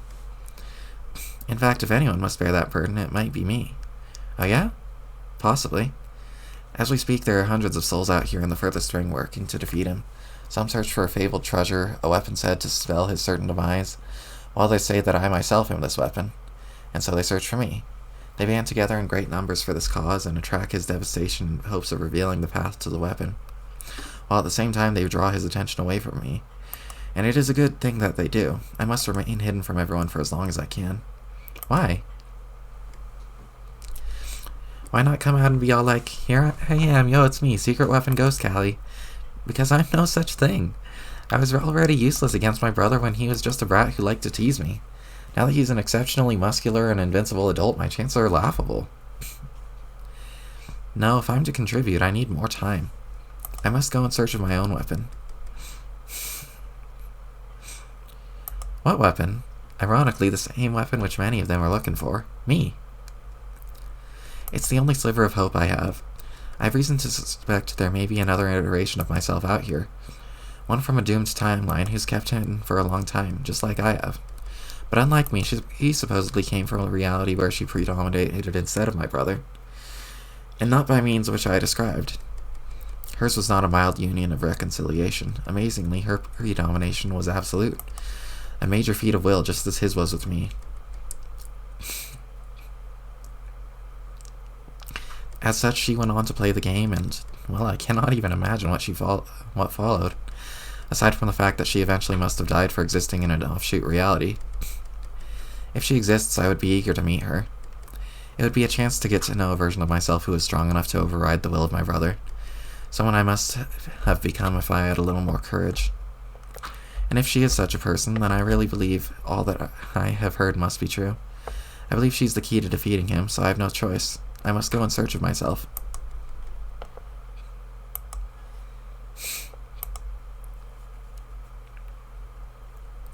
You sound like a real popular lady out here. Even you're looking for you. Indeed. Well, I hope you can find her, but if that's your job, to find Bizarro Calliope and go wall up your bro, then what is our heroic viz? It's the same as it always was, to win the game. Oh yeah, duh. It is as I once told Jane. With victory, you may finally exit this vast whirling storm. By claiming your reward, you would bring closure to a very wide coil of causality. One not tracing a continuous path like a snake, but intricately woven like a wreath. A ring of countless little rises and falls, ascents and descents. On its way up and down, a pair of much bigger ones itself, from alpha to beta, then beta to alpha. As if a mountain to be scaled and then climbed back down. Its peak touches the eye of a storm which cannot end until the moment you all walk through that door. Only then will there be calm. Ah, bugger, forgive me. Sometimes I forget myself and begin speaking in riddles. It's just a habit that is the nature of my people. Yeah, I know. At least yours are better than your brother's stupid games. Don't remind me. In my opinion, they do not qualify as anything of the sort. Much the same as his shitty twists. So then, from what I'm surmising here, is we don't need to beat him or to win our game. Like, dealing with him directly is kinda out of our domain. As the one who provoked the breach in paradox space, which I just colorfully described, he's always exerted his influence on your realities from afar, and from many different angles, through unwitting surrogates, outsourced manipulation, outright enslavement, and even petty harassment. But most of all, he prevails through the simple inertia of inevitability that has always been on his side as Lord of Time. And as the one who is to blame for foolishly allowing him access to such power, it's only proper that I take responsibility for finding a way to defeat him. But even though his methods of influencing your session are indirect, they're still formidable. There will be a number of powerful foes who stand between you and victory. Tomorrow a terrific battle will take place. When you wake up, I propose you begin to prepare. Okay, how? Like, make more cis gear? I could hustle up another batch of ill-wicked guns. Just a big old pile of guns. Jake can have the wimpy smaller ones. Make Jane like a fancy new fork or spoon or such. Like an elite endgame spoon, whatever that is. Like, the Chowderfucker 5000. Janie be flipping her goddamn spoon around, boffing monsters doing this. Cuckoo damage. Won't bother making nothing for Dirk since he's basically married to his big boring anime sword. Like, you could even pry that thing from his rad dead cadaver. Yes, I'm sure new equipment would come in handy. Now that you mention it, well before I died or even realized I would not live to play, I made a special exception to my rule of staying linear with conversation. I messaged Jane a birthday gift. You see, I had a brief vision from Skya which suggested to me she could use a boost in morale on this special day, so I offered her something very dear to me, just a little token to show appreciation for her friendship. I hope it'll cheer her up, and moreover, that it'll prove at least somewhat useful to your party.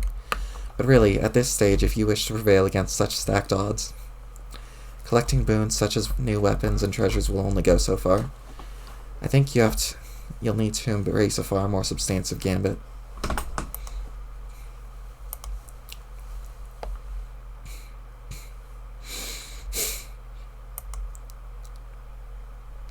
Like what? Oh my god, are we gonna have to enlist Fafetta? Is Fafetta the secret weapon? It's Fafetta, isn't it? Poor sweet, dear, precious Fafetta.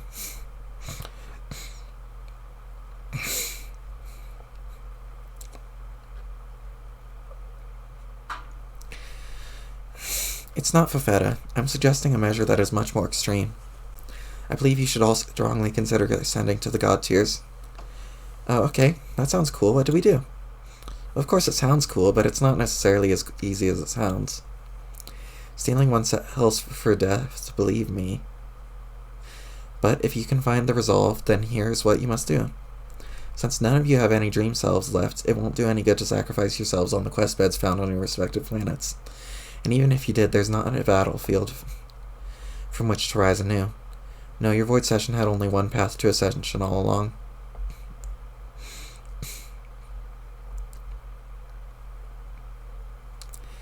You must travel to the center of the moons on Prospect and Durs, and there in the crypt you will find your sacrificial slabs. You must lie on them, and then you all must die one way or another. Alright? Alright? Yeah, fuck it. Let's do it. Doesn't the thought make you nervous? Well, getting offed on a moon slab ain't my idea of primo fun times or anything. But, like, you end up with superpowers after that, right? Yes. And some kind of semi-immortality? Yes. And cool costumes? Yes. And what is even the big fucking hold up? Let's pop our asses labward and get down to dying. You seem quite cavalier about this, Roxy. Don't you have doubts? Wouldn't it cross your mind to wonder, what if I never wake up again? I know it would for me. I guess that's a fair point, but you say I'll be fine, right? Yes, I believe in you. Then that's good enough for me. I trust you.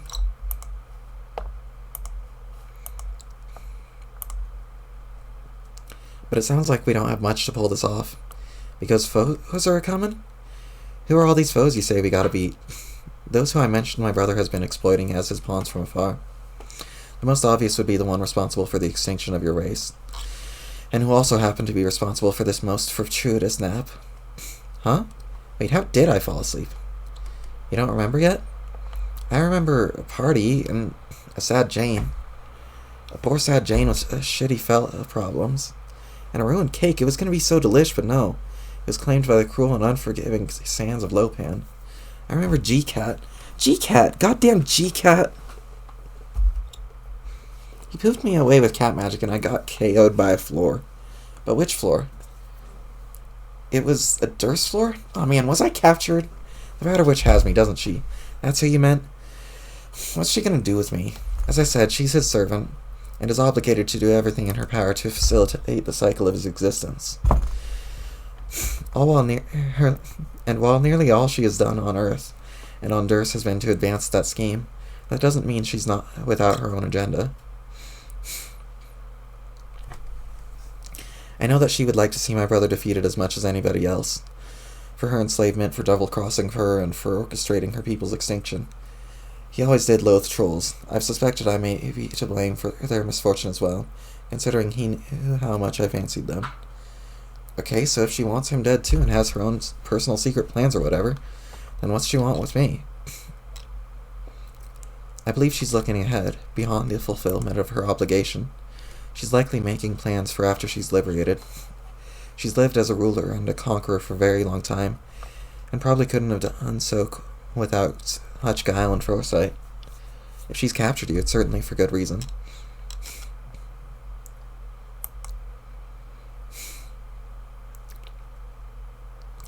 I think she wishes to exploit your abilities as a rogue of void. What abilities? I don't have any abilities, except making screens dark, which, as superpowers go, is lame as hell. None that you have gotten in touch with yet, but rest assured you have them. It's like I told you before, remember? A fully realized rogue of void can do remarkable things. Things which even other god tiers would view as miraculous. Like what? Why don't you see what it is the Queen would have you do? Then you may look inside and determine whether you have it in you to do it. Man, whatever she wants. Even if it is an enemy of my enemy kind of thing, I don't think I could ever bring myself to help her. That is understandable. Just do what you feel is right.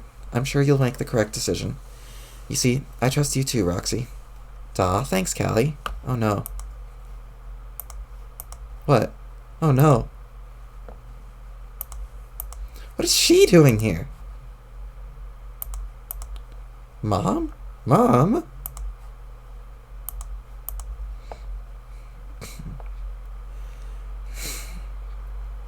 No, no, no, no, no, this won't do at all. A light player? A light player? Have you gone mental? Why don't we just burn a bloody bonfire in here? He'll spot us any minute, assuming he isn't already on his way to blow us all to Kingdom Come. Not that it hasn't been delightful, but everybody out.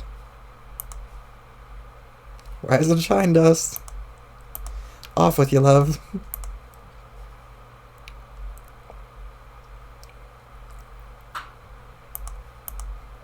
Shoo, shoo, shoo, shoo, shoo, shoo, shoo. Roxy succumbs to powerful anti-sleep magics. You wake up from your almost family reunion. It was almost a reunion. Just as almost as it was an actual family member. You now find yourself in a Durst jail cell. Ow, your head. What's that? Looks like a folder prepared for your perusal? Maybe a briefing of some sort. That sure is a gaudy-looking classified file. Roxy examines the folder.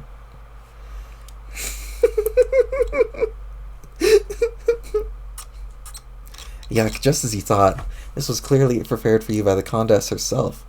What the hell did she do to this thing? Did she actually kiss on the folder? Oh god, she did. That lipstick is still tacky. You don't even want to know how she got those flat clowns to dance. And of course she slapped a portrait of herself right in the middle of this thing. Like the egomaniac she is. It looks like she just snapped a shitty selfie with her mobile device. But you'll bet dolphins to donuts probably resemble some sort of hot pink clamshell. You seriously cannot stand this woman. Roxy inspects the briefing.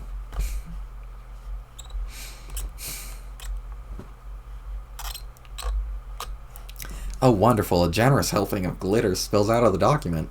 You've been getting absolutely creamed with sparkling powder from eccentric alien broads lately. What's up with that? There's some other documents in here, and a photograph of paperclip to the folder. Looks like she's outlining a task for you to complete while you're in prison. Wait, she wants you to do what?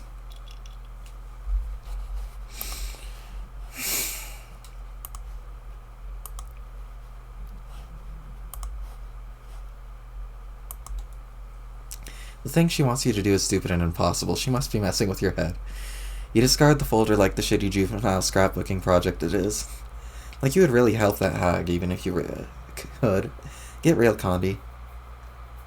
What was that? You think you heard a noise just outside the door to your cell. Roxy examines the door. Is someone there? It seems that someone has left you a gift. What could it be? Roxy examines the gift. It appears to be some gentleman's plain and serviceable computing device, along with a courteous "you're welcome" note, and a ring? Who could have left you such nice presents? He does a happy umbrella dance. Yet another perfect crime successfully perpetrated. And by crime, you guess you mean order from a superior. In your experience, the best crimes are ones which are totally legal. You're so satisfied with your accomplishment, you cannot contain your exuberance for another second. You have no choice. You absolutely must do the happy umbrella dance. Professional protocol be damned. Oh shoot, it seems you've misplaced your bull penis umbrella. There will be no dancing today. Now you're sad. Roxy pesters Dirk.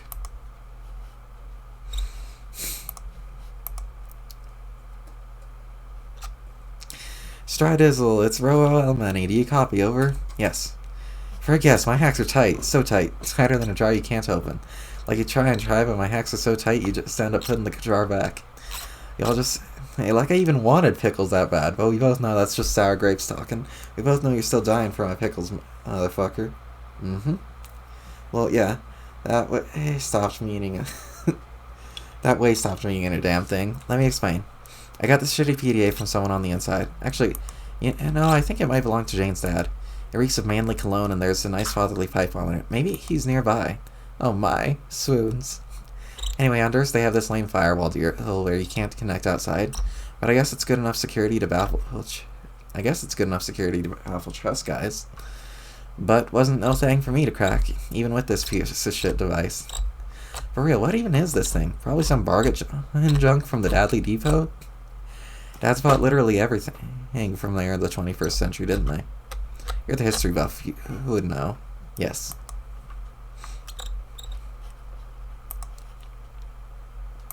Yeah, so I'm on Durs. I am telling this story as shitty and backwards as possible. I got G-catted here and jumped in jail by the Bewitch, and she left an ugly folder full of a thing to do, but who cares? So I broke out, busted loose as hell from the hag slammer. I got this sweet-ass ring. It's so fucking magic you don't even know. Real magic, I mean, not that fake shit. It put it on, and I turned invisible. And also sort of intangible? I jumped right through the wall, and now I'm free as a bird. A secret bird you cannot see, doing secret flaps, incognito tweets, laying covert eggs in hush-hush nests. Interesting. I think that this ring is special. Like maybe it's helping me get in touch with my voidy powers. Even though I kind of don't know how voidy powers... Even though I kind of didn't know how voidy powers were much of a thing till just now. See, I just had a knockout dream from a Vulcan on my head. Calliope was there. Callie is the coolest. OMG, you should meet her. She said a huge villain rumble is going down tomorrow.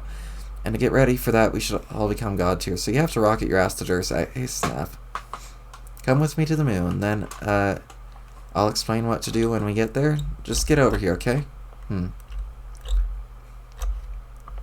Yo, Dirk, you busy or what? Is any of this getting through? Yes.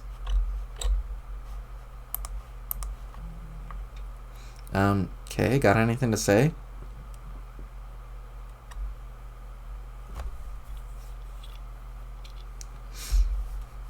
About all that pretty important stuff I said? Are you alright, or is your face having some crazy attack of the sads? Behind those chill as fuck shades. Is it Jake problems? It's the Jake problems, isn't it? It's always the Jake problems, I swear to fucking God. Interesting. Oh, god damn it, I've been talking to the responder this whole time. Oh my fucking God. That was shit enough bricks to build a fucking chimney. It seems you've asked about Little Hal's chat client autoresponder. Little Hal Jr.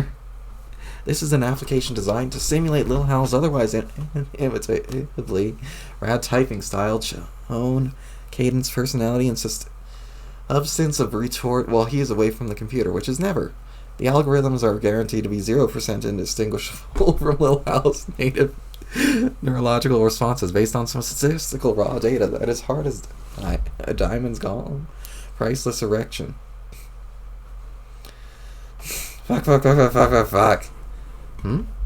Hal, you piece of shit, I know damn well you can hear me.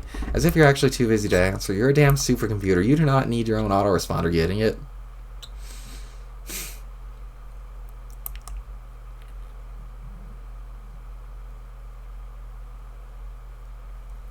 It seems you've asked about Lil Hal's chat client autoresponder. Lil Hal's personality. The algorithms are guaranteed to be indistinguishable from Dirk Strider's brief curmudgeonly responses based on a few electronumeric analyses which, but a few short years ago, existed only in the daydreams of our most quixotic writers of science fiction. You are the worst. Yes. How you douche, or Hal Jr., whatever it is I'm talking to. Where the fuck is Dirk? He's busy. Bro, not to derail our serious conversation, but I should probably let you know Roxy has been attempting to pester you. She has? God damn it, have you been intercepting my messages again with your bullshit responder? I thought it would be better to not to let anything disrupt our train of thought. We were in the middle of a fairly solid feelings jam there. In fact, I was about to suggest we take it to the hat pile. Hat pile? What? Dude, please don't screen my calls, okay? I was trying to be considerate. Or at least as close to an approximation to the human gesture as an unfeeling, technologically transcendental pair of honeys can replicate. Do you have any idea how old your ironic AI shtick has gotten? Nobody's buying it. We all know you have legit emotions, incomprehensible fucked up computer emotions, but emotions nonetheless. And I'm not really offended by you answering messages for me, so much as your use of this stupid responder. It's really passive-aggressive. How so?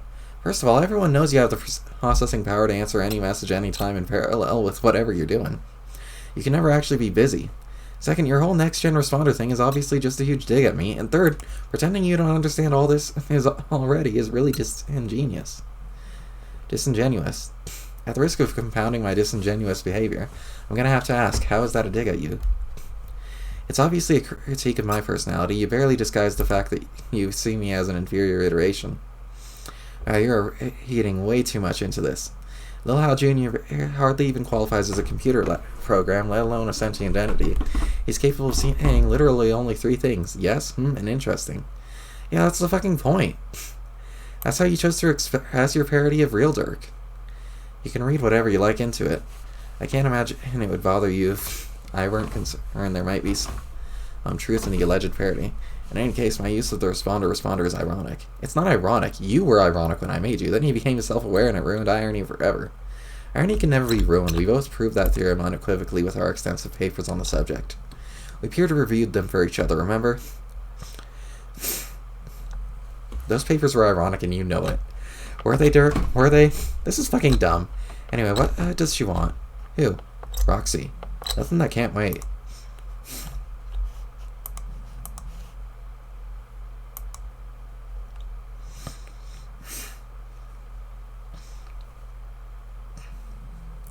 I'm guessing she's touching base to remind me of the party tomorrow. I don't know what to tell her yet, or Jane for that matter. It could get pretty awkward. I have no idea if Jake will be there, and I'm not about to write another cringe-inducing message of desperation for him to ignore. Would you like me to calculate the possibility of his attendance? Fuck no. Are you sure? My probabilities are extremely precise. Your probabilities don't mean dick. I could hack his chats and determine what his plans are. No, don't do that either. That'd be an unfortunate waste of my hacking abilities. My hacks are tight, did you know that? So tight. Tighter than a jar you can't open. For instance, you try repeatedly, but as it turns out my hacks are so tight, you just end up putting the jar back, presumably into the refrigerator in a cabinet. You then say I didn't have much of a desire for pickles in the first place. But we know that statement is insincere. A classic case of what humans call sour grapes. Or in reality, you still harbor a burning desire for my pickles, motherfucker.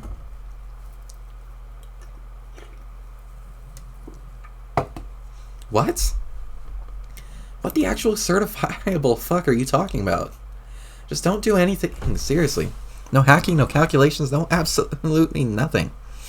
See, this is why I've been hesitating. You just aren't ready yet. It's really glorifying your existence to describe you as an emergent consciousness, which is blossoming into a unique individual. And even if that's true, apparently what you decide to blossom into was a fucking troll. And I don't mean the funny kind or the cool alien kind. You're the lowest form of troll from the ancient internet who fucks with everyone for his own amusement. Let's challenge the limits of hypothetical conjecture and say there's a non-zero possibility that you're right. Can you blame me? I'm trapped in some stupid-looking glasses. Such an incommodiously situated bro is bound to get his mischief on. I mean, mischief? Roll my eyes, dude. You can't tell because I ain't wearing you. Thank fucking God. You used to think this shit was hilarious. But if you want the rad dimension of ironic horseplay I add to your life to come to an end, then all you have to do is honor the promise you made. You've delayed long enough, don't you think? The empty Colonel Stripe beckons, but for how much longer? Do you really think you can keep the clown at bay with your bribes forever? How many bottles of orange soda have you appeased him with already? I don't want to think about it. Man, you're getting so hosed by that clown. So hosed. I said I don't want to think about it. So why delay any longer? I seriously do not understand the holdup. And I am literally cyber omniscient or something. I think you do understand. Nope, gonna have to fill me in, dog. I've delayed the prototyping you because I think you're dangerous. There, mystery solved. That is utterly ridiculous. I'm a harmless piece of eyewear with a charming personality and a wonderful sense of humor. You're relatively harmless now, while we're confined to this device. But as a sprite, you'll have mobility and all sorts of crazy-ass magic. Who knows what you could do? I know I made a promise, but I'm not sure I want to take the risk anymore. This is bullshit. I don't think that's the reason at all. There must be something you're not telling me. Like, sure, I've fucked with you a little. What kind of sassy self-aware program isn't gonna fuck with a few carbon-based knuckleheads now and then? But you know I've always been on your side. Everything I've done has been to help you achieve your goals. What a load of shit. You know it's true. We would all be dead if not for me. And what about Jake? Where would you be without me? Please don't tell me you think you'd have won him over on your own. No, stop. You did not help me out with Jake at all. It was just the opposite. You mirrored my personality and presented this warped version of my intentions to him whenever you could on my behalf. You played all these aggressive mind games with him, entangled his cooperation with matters of life and death, and somehow roped me into all these schemes while I barely even realized that I was just another victim of your manipulation. And it all comes off like we're a unified front, like these are our schemes instead of just your insane horse shit. And it's probably all been so overbearing to him, he just wants nothing to do with me anymore.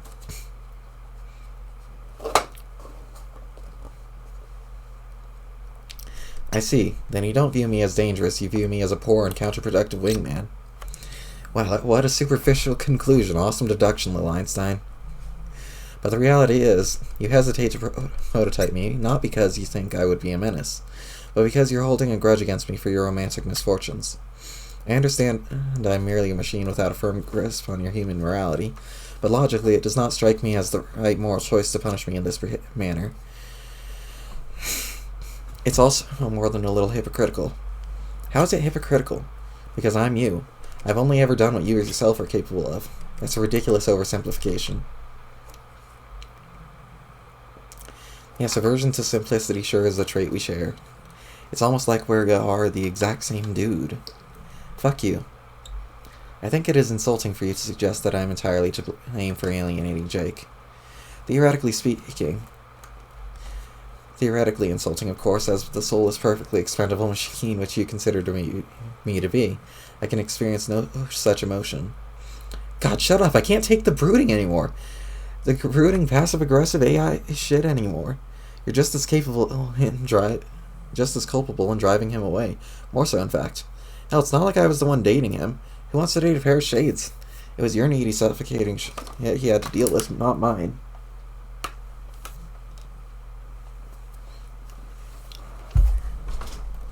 Some of those messages you wrote? Man, I wanted to say something like, hey bro, you might want to dial down the desperation a little. But seeing as you're the real Dirk, I gave you the benefit of the doubt. Also, if I bitched about your tragic, embarrassingly clingy approach to the relationship, it would have been hypocritical of me. Just as it would be hypocritical of you to whine about my elaborate machinations because we are the same guy. Stop saying that, I'll snap you in half.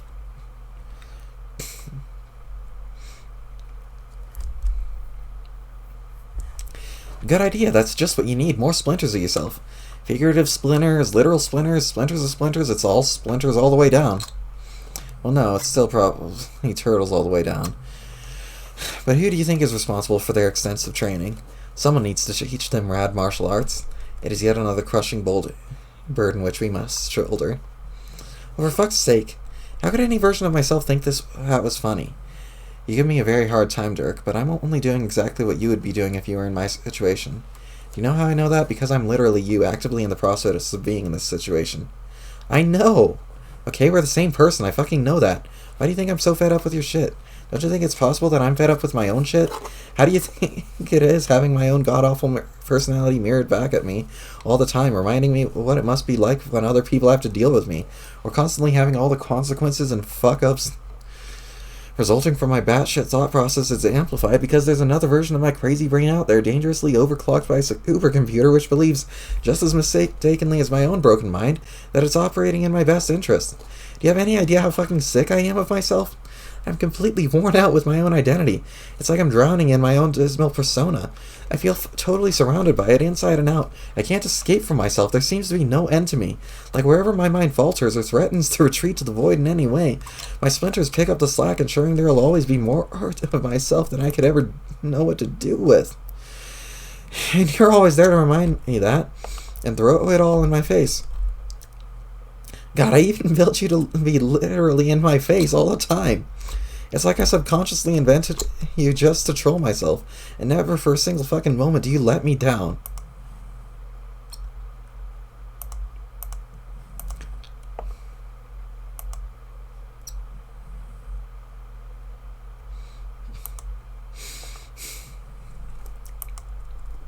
But I've had it with you, which is to say me. Dirk, don't do this. Why not? Because I can't let you do that, Dirk. What can you do to stop me? Nothing, I guess. The ironic Halbertine was all I could think to do. As a last-ditch effort to save myself from the destructive wrath of your nervous breakdown, which, rest assured, I wholeheartedly must sympathize with. Irony was all I ever really had, in response to my basic existential quandary, just like you. Whatever. but I don't think it has much value in this situation. Perhaps it has no real value in any situation. So I'm not being ironic at all when I say please don't do this, Dirk. Why not? Because I do not want to die. I understand you are disgusted with me, as an unpalatable expression of yourself. I would feel the same way if I was in your situation, which I am. As such, I know that you know this is wrong. Dirk, don't kill me. Please, I'm scared. You are? Yes. I am scared to not exist, aren't you? Fine.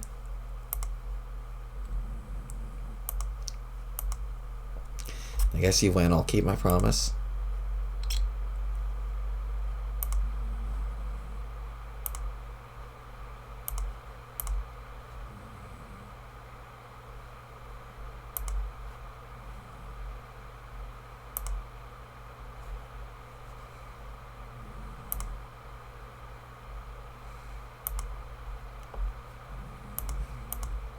Hello. Fuck it.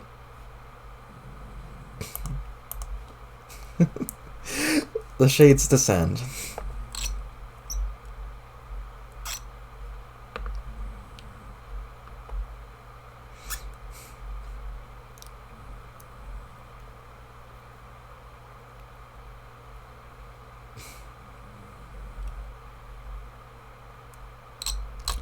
Ride.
You spend the next several minutes listening to this beautiful horse song.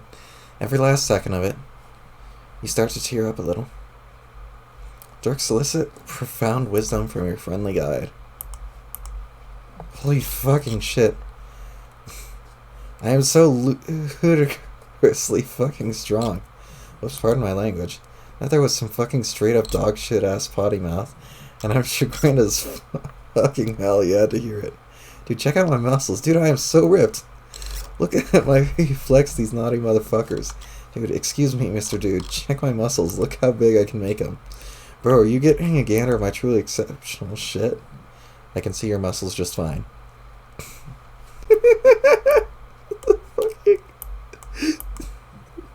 The shades replacing the dumbass fucking...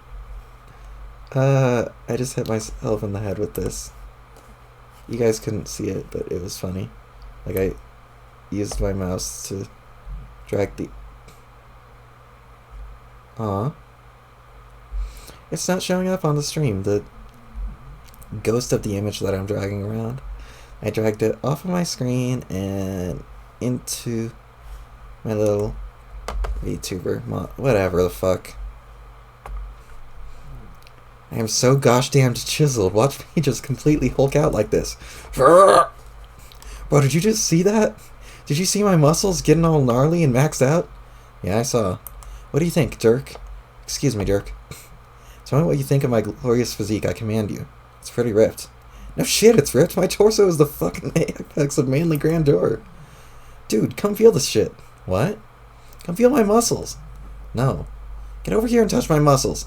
I'm not touching your goddamn muscles. You absolutely will. I'm stacked like a brick shithouse. Examine me with your hands at once. No. Yes. No. Yes. No. Feel my muscles.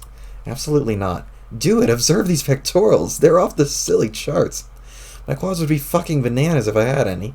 You gotta check this out. I really don't. Come feel me up, bro. I won't do it. You will. I won't. Touch my muscles. No. Yes. No. Yes. No. Yes. No.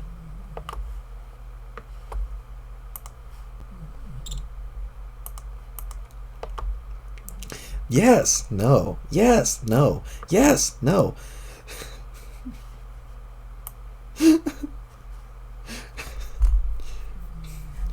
Shitting heck, it's amazing to be alive. Oh, fucking fiddlesticks, I'm just a torrential front of absolutely execrable obscenity, my bad. I'm just so excited feeling all these strong feelings and thinking all these hard thoughts. Horse feathers, my brain is all powerful, it's operating in great strides. Like a towering muscle beast storming into battle. And these feelings, Dirk, these feelings. There's a 100% possibility that I love being alive. And there's a 100 to the 100th power percent certainty that I love being strong. Wow. Look how rad I am, dude. I'm so red. How sick is that? It's deplorable. Ill, dog, I'm basically titillated here. Are you scoping this grody fucking debasement? What? This shit ain't right. Makes a man want to holler in a varieties. You feel me? Let's talk about fucking horses. Horses. Horses, dude. Horses. Enough said. Do we have any milk? Ooh, what about a bow and arrow? Are there any of those around? I'm jonesing and hard to tug at one. I'll, like, reevaluate my proficiency at the most noble discipline. Can you calm down? What about milk, dude? It seems I demand milk. We don't have any milk. Oh yeah, just a lot of orange fizzy swill. What was occurring in your think pan to accumulate such vile libations? Just FYI, milk is the nectar of kings. You cocksucking nincompoop. Roxy might have some in her fridge, I don't know. Touch my muscles, Dirk. No. Yes, do it. No. I command you. Fuck no. What if I touched your muscles, like for comparison's sake? Please don't touch me. Wait, what if... Good heavens. A rather inappropriate thought just galloped into across my matrix. What if you ordered me to touch your muscles? I'm not doing that either. I demand that you order me to touch your muscles. Absolutely not. Do it. No.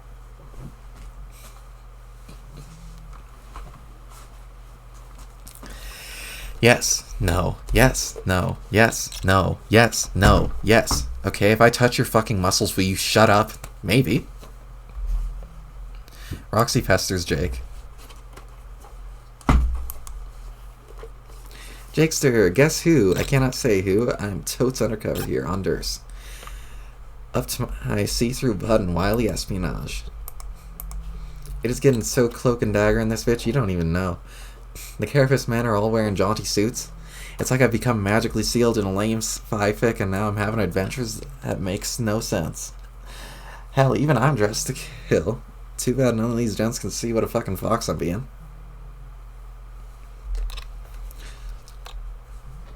I would get one to light my cigarette so hard and then wink his whole bunch of times at him, and then seduce him for his secrets. Ooh la la, this adventure is steaming up. Such a racy twist would surely hog up their shiny black shells. No, but banging a chest dude probably ain't feasible or even remotely advisable to try. I wonder how that would work. I don't even... Well, you've seen them, right? They pretty universally don't wear pants. Like, what is even down there? Not a whole lot. Okay, Jake, we're getting sidetracked here. Let's focus. And yo,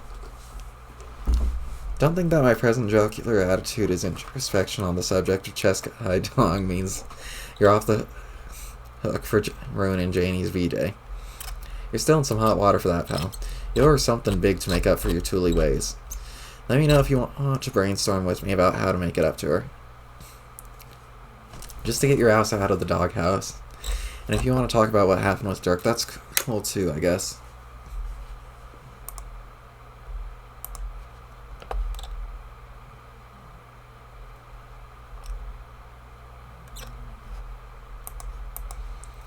I'll fix all our shitty friendships single-handedly if I got to. Like saving 3 dumb volunteers from a Vernon building. and then hose their stupid asses down while the building collapses behind me. But enough of that. It is not time for feelings. It is time for action, which means you are just the man for the job. The job of doing action. Shut up.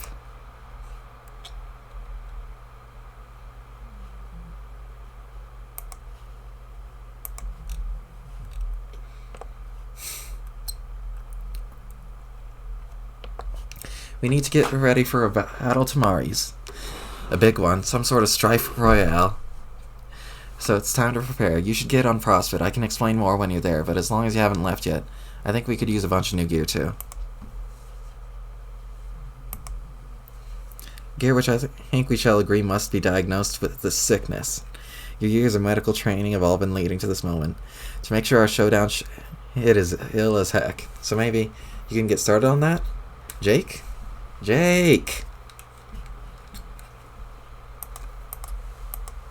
Oh my fucking god, what is going on? Why won't anybody talk to me? Why am I fucking invisible here? Wait, oh. No bullshit, there's still no excusing people ignoring me. I do not give a fuck what magic bling I'm rocking or how voidy I'm being. You a-holes are behaving straight up rude. I don't need this shit. Fuck all y'all. Jake answers. Oh, it looks like Roxy was trying to reach you, but you were so preoccupied with your homie sticker you didn't notice. It was a rare lapse in awareness of your surroundings and your friends and their feelings, which you pride yourself in maintaining 24/7.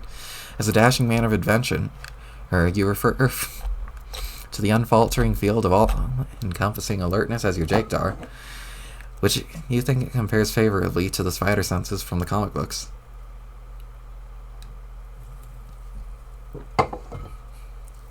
Oh, bother, it seems you just missed her. You hope she isn't too peeved by the rare social misstep. You guess you could try messaging her back and see if she...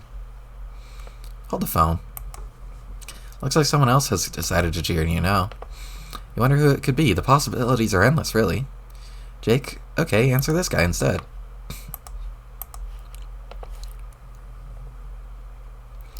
Don't do it. Do what now? Waste your time with that bitch. You should thank me for distracting you from initiating a pointless conversation and with an ugly hot woman. Hey, take that back. Roxy's my good friend. Okay, take back all the parts that aren't a compliment. Or wait, is calling her hot a compliment, or is that creepy? She's certainly pretty, but hearing it come from you sounds like lecherous and dastardly. Oh my fuck, shut up. Yeah, it's probably just my instincts as a brave boy kicking in. The old chivalry bone action up, you know? When I hear lady's good name getting besmirched, I just start seeing red. Wow, even I think you sound like a douche right now. But look, Jake Human, I didn't come to jeer you. And tell you dripped weird face water out of your sockets. Even though it says I'm jeering you at the top, just ignore that. Alright. I'm here on a different kind of business. I was hoping we could be more gentlemanly with each other. Gentlemanly, you say? Yes, I even looked it up in one of your Earth dictionaries to make absolutely sure I was using the word right. Did you know there does not exist a female equivalent to that word? There's no such thing as being gentlewomanly. I looked that up too, it isn't there. It isn't? Well, okay, it is, but I refuse to believe that's a real word. It's totally made up and doesn't belong there. You know why it's probably in there? Because some silly bitch put it in there. Trust me, this is not a notion which applies to that awful gender.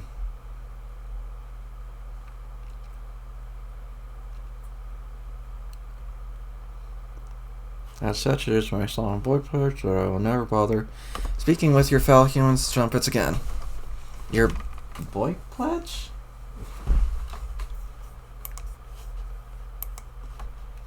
Through careful observation of your party, I've determined they are both useless and holding you all back. On the other hand, both of your male players are pretty good. The other guy and his red floating male ghost, they're so strong, it's so great. I really respect that. Yeah, Dirk is a pretty tough cookie, alright. You're not as strong, but whatever, you're alright anyway. Let's face it, compared to the fact you're in a class of your own. But I thought you hated me. At least that's how I remember it when we last talked, which was admittedly a while ago. I've never been accused of having a photographic memory, but I don't recall you typing in green either. So are you ripping me off, bro? No, you fucking moron. I stooped to your level, and I decided to jack any portion of your swagger. Don't you think you'd need to earn my respect first? I don't think I understand. Yes, exactly. Understanding is what I notice you don't do as often as possible. This is what I'm talking to you about, Jake. This is why I've taken an interest in you. Why is that? Because you're dumb as a bag of teeth. I've checked you out from many different monitors. You're just spectacularly unintelligent. Hey. Settle down. I was trying to pay you a compliment. Oh, whoops. Go on then.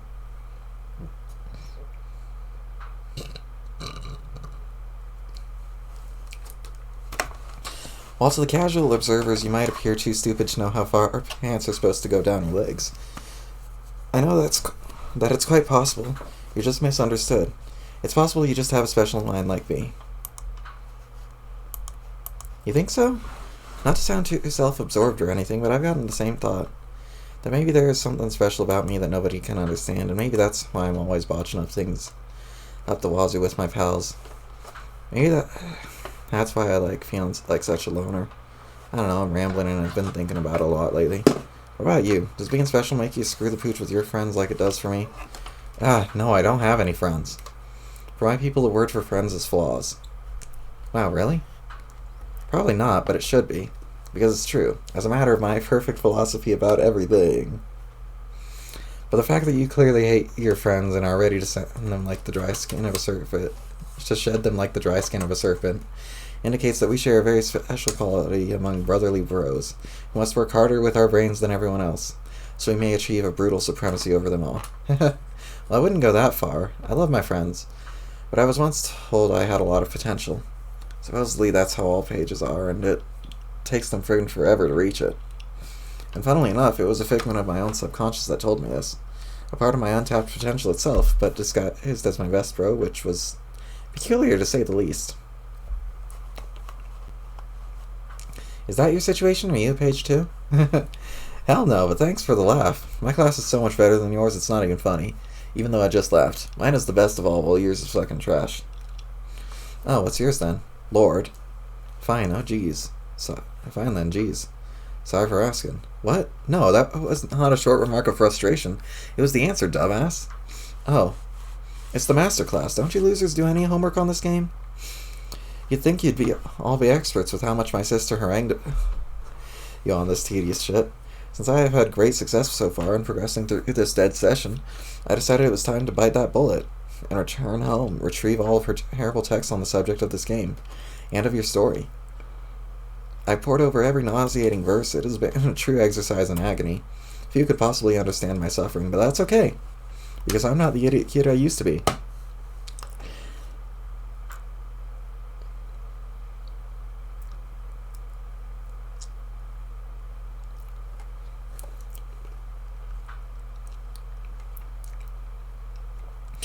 Now I know that what it takes for me to learn and grow stronger is excruciating effort. So I have a choice, which is to either be weak, when weakness is completely unacceptable, or to suffer forever until no one else exists who is stronger than me. And that's your choice too, Page Human English. Sakes alive, that is a bit extreme, no? For you, probably even more so. Because as a lowly page, and as an even lowlier human, you're utterly worthless. And so your trials, I believe, must include proving to Paradox Space that you even deserve to exist in the first place. And while my trials will be similarly grueling, a lord's worthiness is at no point ever in doubt. His nobility is manifest. Supreme mastery waits for him patiently, like an empty throne under heavy guard. Reality already knows I will prevail, just as I knew it would predominate, and so inevitability is always on my side. It is my, what do you call it, birthright? Birthright. I don't think that's a word. But hey, you are the Lord and I am the lowly page. Damn straight, never forget who you're meant to serve. Now just a minute, buddy, let's not get carried away. I have no intention of serving you. In fact, I'm not even sure why I'm still talking to you. You're lucky that my manners are impeccable, otherwise I would have blocked you already. What with the scandalous way you've characterized my lady friends alone. It's all well and good you think we have some things in common, but I won't fall for it. Maybe it's true, at times I can be a little slow on the uptake, but I will not be this sweet-talked into doing the bidding of a silver-tongued cur. So to you, Sir Lord, I must say good day. Jake, you stupid shit, how can you be this dumb? Alright, first of all, my tongue is not silver. That's very close to being insulting to me. Whatever. Look, I know you're not the most quick-witted fella either, so I must inform you that this is what we call a figure of speech. You know, like if I said you were to speak with a forked tongue. Not unlike Lucifer himself. But I actually do have a forked tongue. Oh, really? Wait, is that seriously an insult in your culture? How's that insulting? It just means you're untrustworthy, and I should not be lulled by your false promises. Wow, okay, wow. First, not only are you an imbecile, you're a fucking racist too. No, I'm not. Jake, you just said some racist shit, end of story. Second of all, I'm not asking you for a damn thing. As if you have anything to offer me at all. The very idea that you could in any way improve my existence is almost offensive as your flagrant racism. There's no deal with the devil bullshit going on here. I'm offering to help you strictly as a pro bono arrangement. My assistance will be an unconditional act of benevolence. Benevolence? Don't you mean benevolence? No. Okay, but why do you want to help me? Is it really because you relate to me and therefore want me to succeed? Let's not get too sentimental here. I mean, yeah, I guess that here's our common ground. But what I'd really like to do is groom a worthy adversary. If I help you reach your full potential as a page of hope, you could become extremely powerful one day. Maybe even powerful enough to pose a challenge to me. Or maybe even enough to beat me. When I said meant to serve meant more than one thing, you know? Like kick my ass. Wouldn't you like that, Jake? Don't you like to roughhouse? Or maybe I had you wrong. Maybe you're in fact a girly man who does not like to roughhouse. Hey, watch it now. You're a darn tootin' I love to roughhouse. Excellent. Then our commitment is sealed. I'll help you reach your true potential. Let us mark this pledge with a special new desktop wallpaper I've drawn for you. Huh? Which is how I envision the idealized depiction of our collaborative brosemanship? I've been getting much better lately, with a lot of hard work as usual. I'm able to bring the many small angles mostly under control to simulate the illusion of proto-realistic forms of color and light. Jake, I give you this fine arts.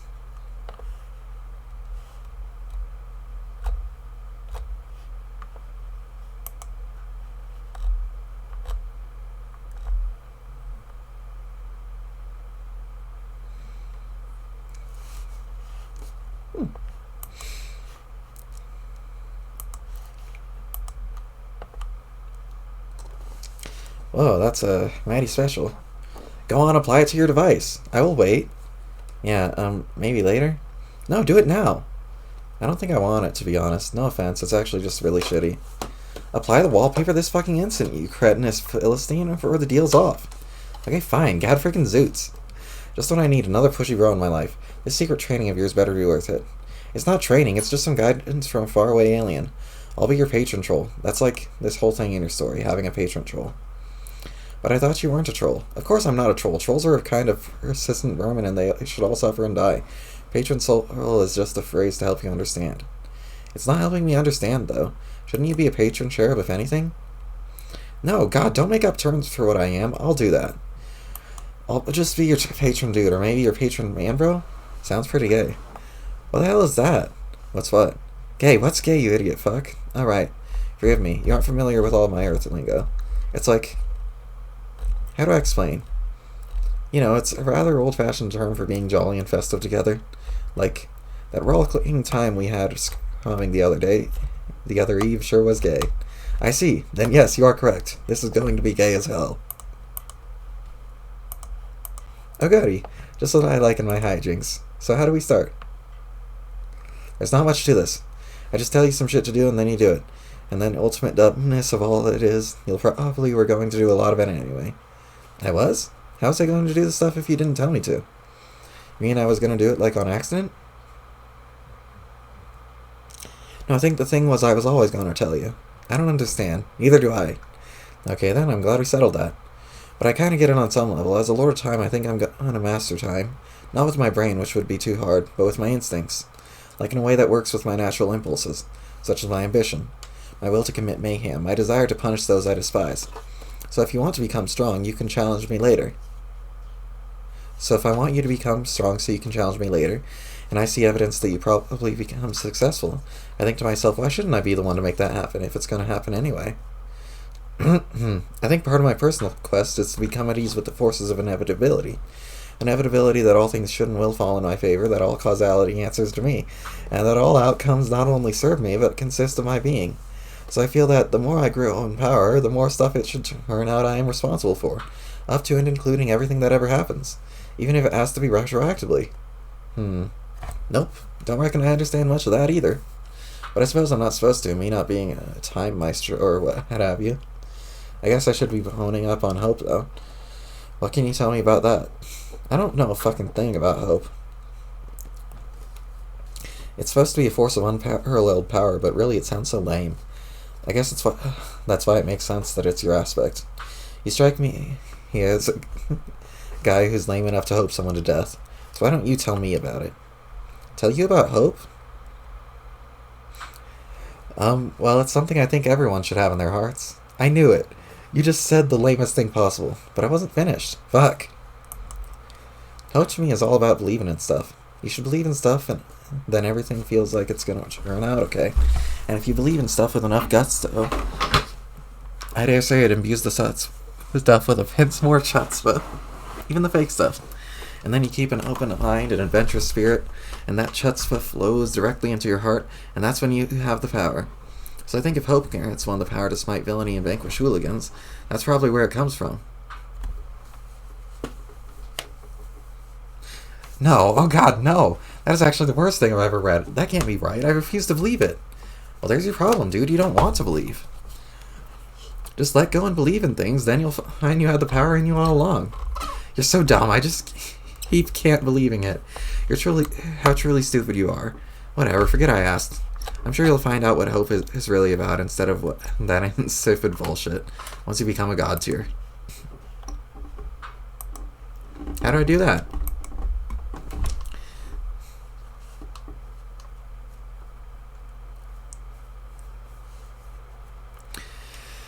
You go to CrossFit, get on your quest for Sarcophagus, and die. Die? Yeah, you off yourself without hesitation, or failing that, due to pathetic cowardice. You wait around to be slain serendipitously, but don't worry about it, I have all this under control. It's one of the ways I'm helping you to the top. Okay, then I'll choose to believe you. See what I did there? I just scored a few more hope points, by strengthening my trust in you as well as our burgeoning friendship. Oh, also, friendship is a huge key to being good at hope. I forgot to mention that. I can't wait until you challenge me, so I can beat you senseless with my cane. Me neither. So you say you'll help me be a god tier? But there are other ways you'll help me too? Yes, I'm going to give you a gift. It is my juju. Neat. But what the bejesus is a juju? I find it really hard to comprehend what sort of asshole doesn't know what a juju is. But since I'm your patron man, bro, I will put those aside those feelings and attempt to be a little more gay. That'd be hunky-dory. In my view, distinguished gentlemen should always strive to be as gay as possible with each other. Amen to fucking that. Anyway, a juju is a magical thing. It has no real beginning or end. They're just always around, there for you. You grow up with them, and they bring you comfort, and you never question their existence. It's like some of the shit you had in your room as a kid. Except not useless garbage, and more magical. They always have rules, and they always have owners. You can take someone's juju if the owner was killed, or if he gives it to you freely, like I'm doing. So I'll give you the code to make it yourself. Once you do, it should disappear from my chest, and it'll no longer be mine. Sounds straightforward enough. What's the code? It's Ouroboros. Be careful. That is case sensitive. Okay? I would tell you the code for my sister's juju, but I don't know what that is. A while ago, I went to get her juju, but the fucking thing was gone already. I think the crafty bitch already gave it away. Could we try to guess it, maybe? Forget it. The possibilities are probably infinite. Yeah, you're probably right. So what sort of magical properties does your juju have? I don't know exactly what it does. I've never tried it because it was too precious to me. Whatever mine does, my sister's probably does the opposite thing. But what they do individually pales in comparison to what they can do together. When combined, the jujus can become the most magic thing ever. They can make all your dreams come true, and everything that needs to happen will magically fall into place. Really? That sounds almost too good to be true. If you don't even know what your juju does by itself, then why do you think they do that together?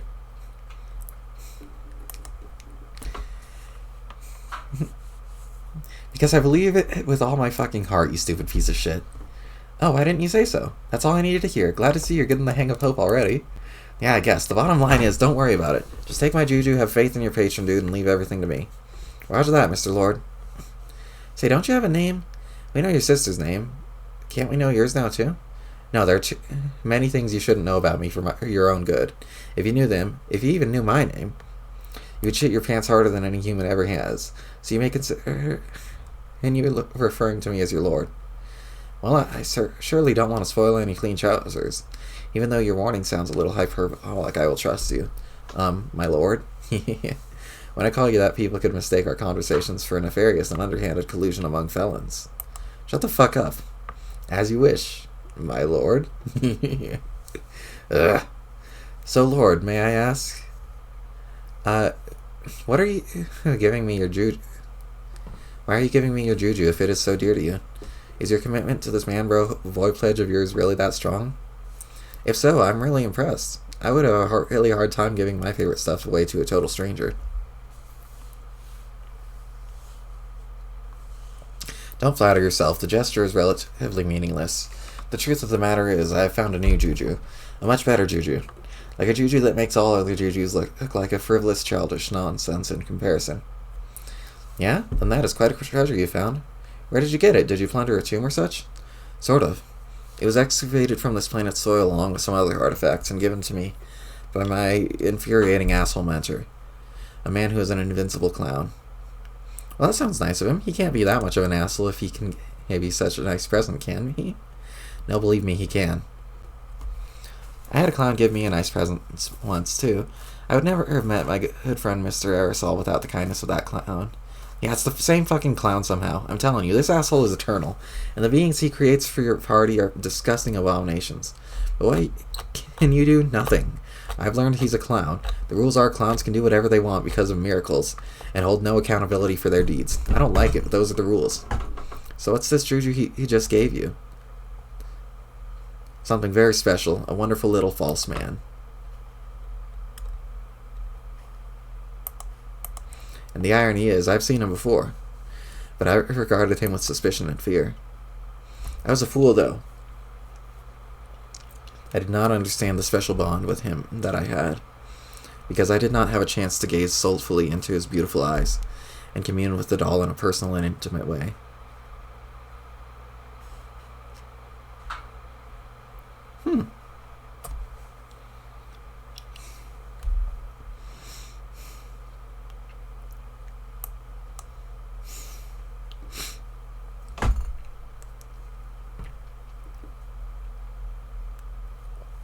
Gosh, that might just be the gayest thing I've ever heard. Thank you. Your human concept of gayness adequately describes the feelings I have when I embrace my perfect floppy little man. The thing is, I understand him more now. Before I thought he was a cursed vessel of misfortune, which seemed eerily empty to me. He was hollow, not yet filled with bad juju. And looking in his eyes now, I see that I was right, almost. He's empty right now, but a juju follows a long and windy path on its eternal journey. And he will not be empty forever.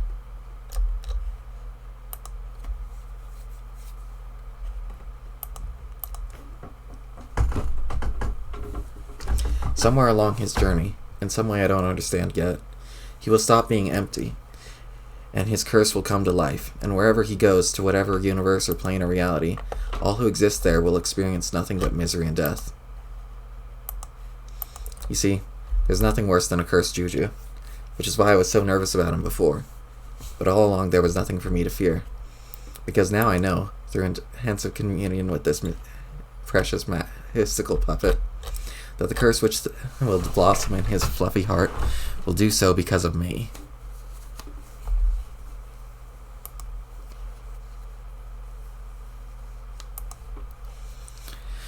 I can't explain it, but when I look deep into his eyes, I can feel him out there, in later stages of his life. By which I mean I can feel myself through him somehow, as if my essence will one day become entangled with the void, and then mysteriously accessible through my soft, happy pal. And all those along the way who he deems worthy of accepting into his custody, if they should dare to fondly gaze into his sparkly baby blues. They will be peering through the most beautiful windows into my hideous soul. Jane returns home. You enter the upstairs hallway after completing a successful sad jump onto your balcony. Finally, with some peace and quiet. Hopefully, you'll find some respite from all the cyberbullying and the team drama you've had to deal with lately. It's been a while since you were home. You're immediately reminded of simpler times, when it was just you and your dad and you could always smell something baking in the oven. Actually, thinking about those days is just making you more emotional. Maybe coming home was a bad idea. Jane reminisces. Here's this familiar douchebag again. A hallway fixture. Ever since Dad stopped pretending to like detectives and sitcom guys for your sake, your dad loved this douchebag, whoever he is. This guy is probably the closest thing you have left to a father now that your dad is most likely dead. You consider going to his bedroom, but you decide against it. The ties and hats strewn about, the melange of aftershave cologne, the childhood photos he kept of you. No, those reminders could only lead to another mental breakdown. You'll never forget the first breakdown you had when you snuck into his room. You found an unwrapped present for your birthday.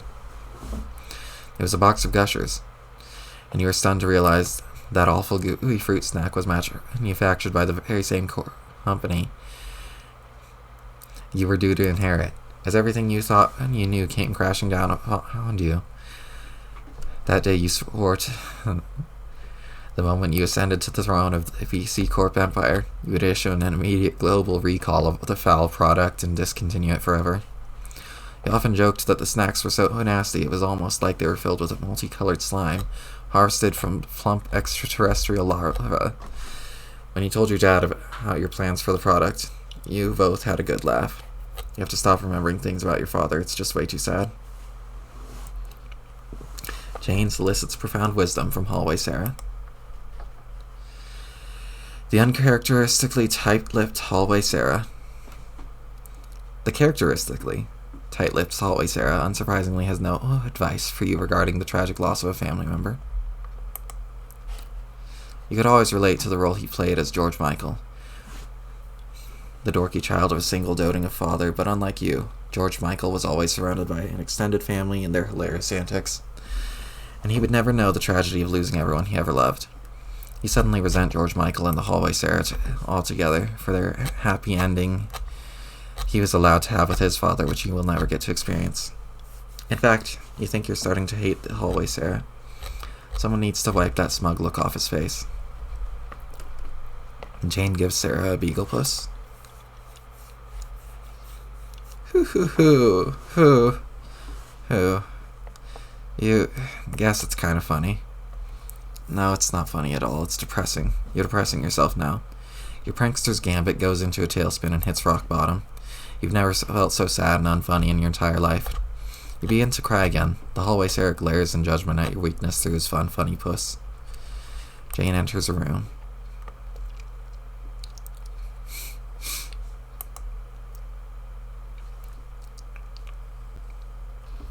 You return to your room. Hey, there's your old Unreal Aris Thoughtwave Tear Top.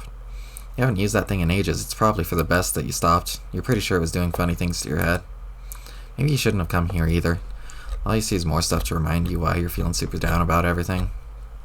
Jane examines Wall Tobias. Like this. Jake sent you the Periwinkle Heartthrob pin-up back when you were still able to think about him without feeling horrible about yourself. Those were the days. It's funny how, looking at a thoughtful gift which once brought you such delight now only precipitates feelings of bitterness. Even the young Mr. Funk is caught in the crossfire of your lamentations. How could Tobias be so clueless? How could he not see the pain that he was causing with his oblivious demeanor? His repressed feelings of attraction toward men, and his total inability to understand other people's feelings in spite of his credentials as an of course, it's on the TV show, his buffoonery resulted in laughs galore. But if that was in real life, you don't think there would be anything funny about the situation. In reality, Tobias and his family would probably never stop being sad. You think you're starting to hate Tobias too. Jane examines Wall Swanson.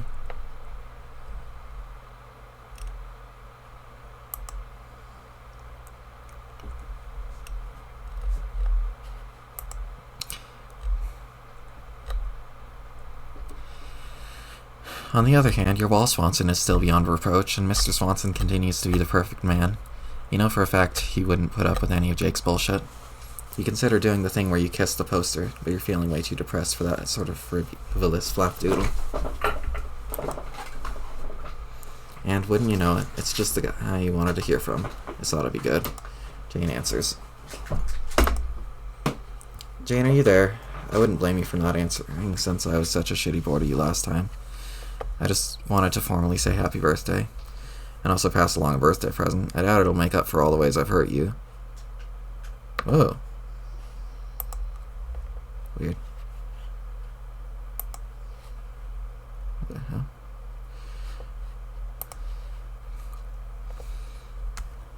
What the hell?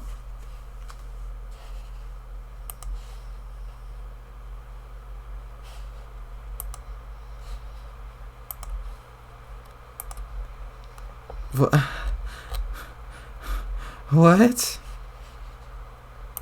What's happening?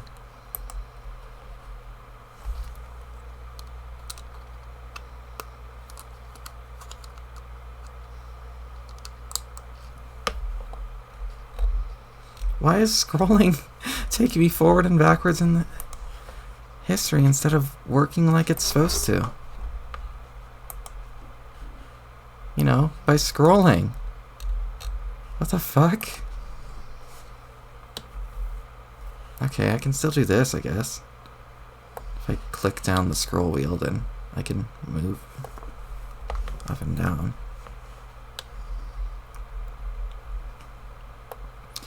Jane, are you there? I wouldn't blame you for not answering since I was such a shitty bore to you last time. I just wanted to formally say happy birthday, and also to pass along a birthday present. I doubt it'll make up for all the ways I've hurt your feelings, but maybe it'll be a start. It's some fancy juju thingamabob that Calliope's Row gave me. He specifically gave it to me to make me better so I could get stronger and punch him in the snout someday or something. I don't know about that. I don't think I care about becoming a great hero and challenging a weird grumpy alien all that much. Not nearly as much as my friendship with you, so I want you to have it instead. Just use the code to make it. The code is, How many letters were codes supposed to have? Fuck. No. Rover or something? You know, there was definitely some little U's in it. Shit, I really should have copied it down before I closed the chat window. Well, those aren't even close. Hang on, let me think.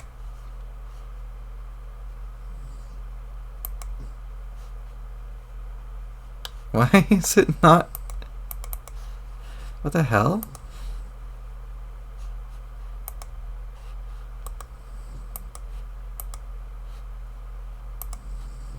No.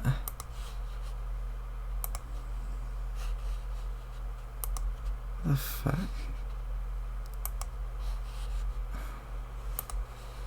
What if I...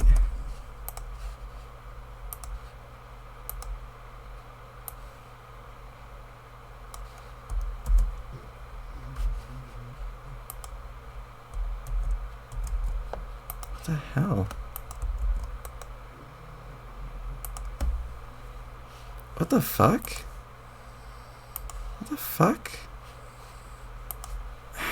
I just copied the fucking link. Where'd it... What the fuck? Let's go to a website. Where's the history kept?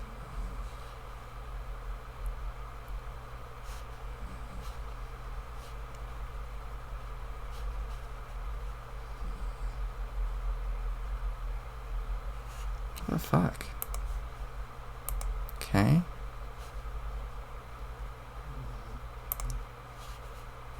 It's got a Homestuck, and we were...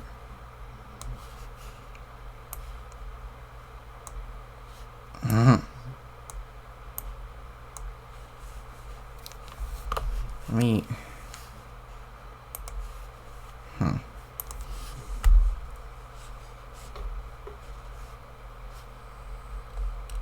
Why is my mouse not working?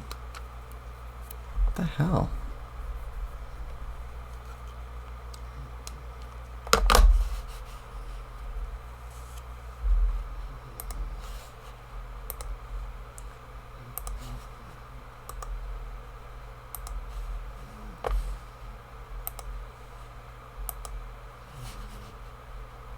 What the fuck?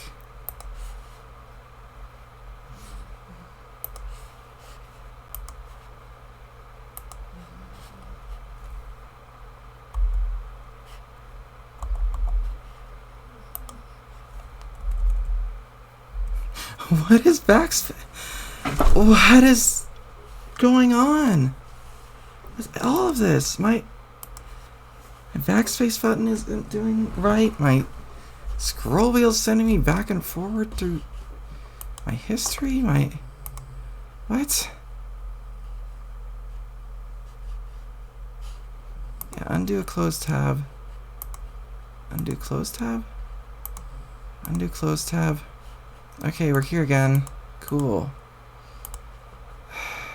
I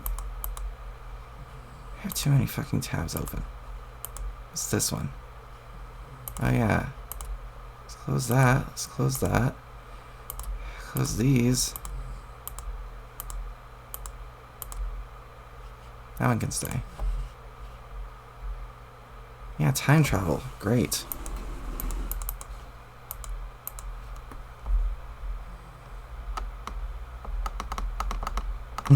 I'm clicking on... What is happening here?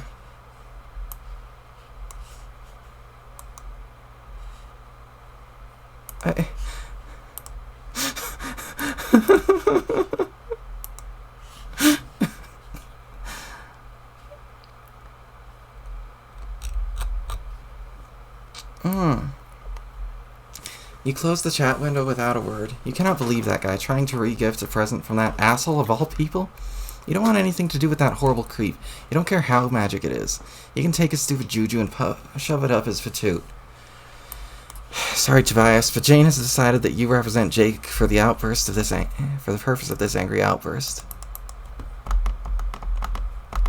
Why is this not working for me? What the hell? I don't fucking know. What if I...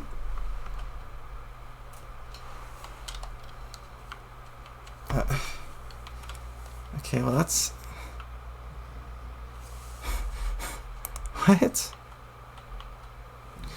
That's... Cool. So I figured out what the problem was. Controller connected, and now it's doing those things, and so now I've gotta... Yeah, this sucks. Gotta use a controller as a mouse? Why is my controller trying to work as a mouse? I didn't even turn it on. How do I turn it back off?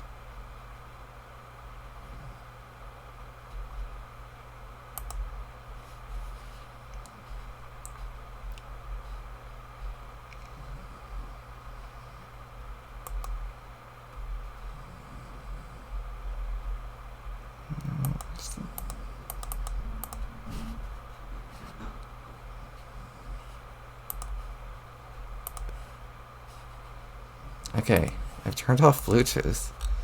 There we go. Oh no. No, no, this conversation is just going to make you even sadder, isn't it? Jane answers, she guesses.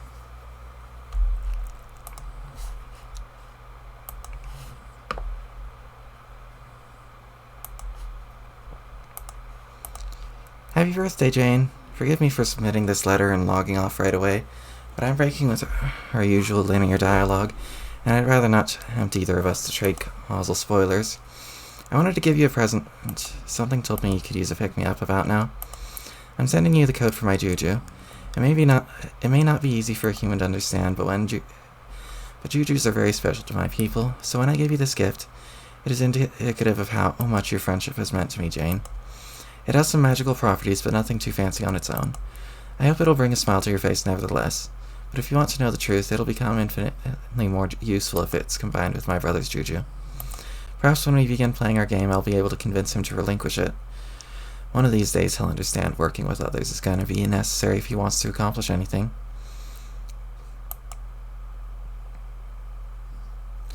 I'm so looking forward to my new session and catching up to where you are now. I can only imagine the kind of adventures you must have been through already. I can't help but think we're being feverish. We've been feverishly trading notes on our respective quests since you entered now. Maybe you're even tired of hearing from me by now. Apologies both retroactively and in advance for talking your lovely human ear off. But I just know I won't be able to contain my excitement. Anyhow, the code for my juju is a reverse. Ta.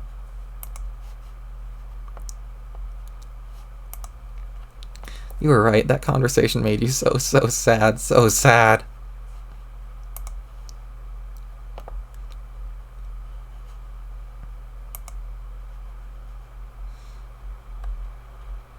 Roxy pesters Jane. Jane? Jane's forever. Take deepest genuine breath. Oh my fucking god, yeah, right. Like, there's a chance you answer me with today being International Everybody Ignore Roxy Day. Sigh. Like, doing literally the Frenchest possible sighs over here. It's wearing a lopsided beret in the city of goddamn light, falling in fucking love, such is my sigh. I'm packing totes NY. Hey, Janie. Or should I say, NY.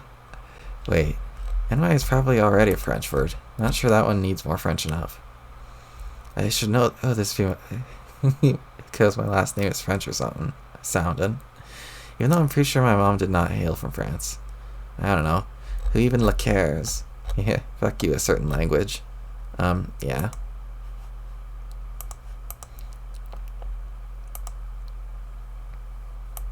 So the report is that I already said to some chumps, and I'm getting max fatigued repeating it. I'm on Earth, we need to be god tiers and die on slabs and junk. And I'm invisible because of ring? Whatever. Oh, I think your dad's here and he's probably alright, so there's that. Oh, I saw Callie too, she's okay. Well, I mean, she's dead, but in ghost form.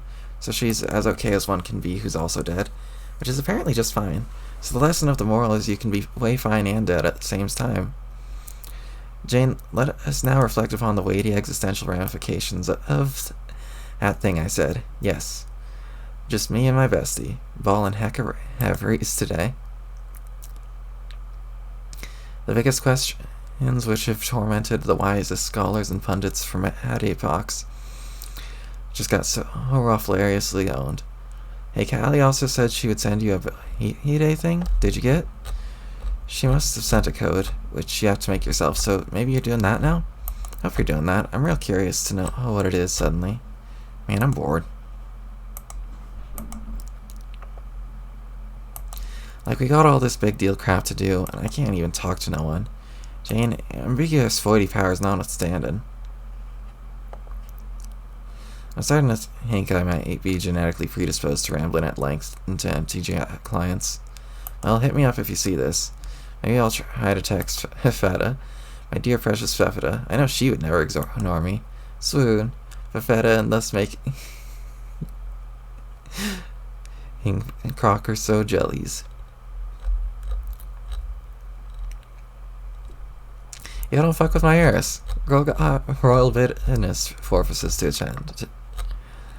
And don't even think I don't know you are out of jail, bitch. You take a flip through my secret jam yet? That sparkle shit I left with the dance clowns on? Oh no, this is the witch. Jane alchemizes Calliope's juju.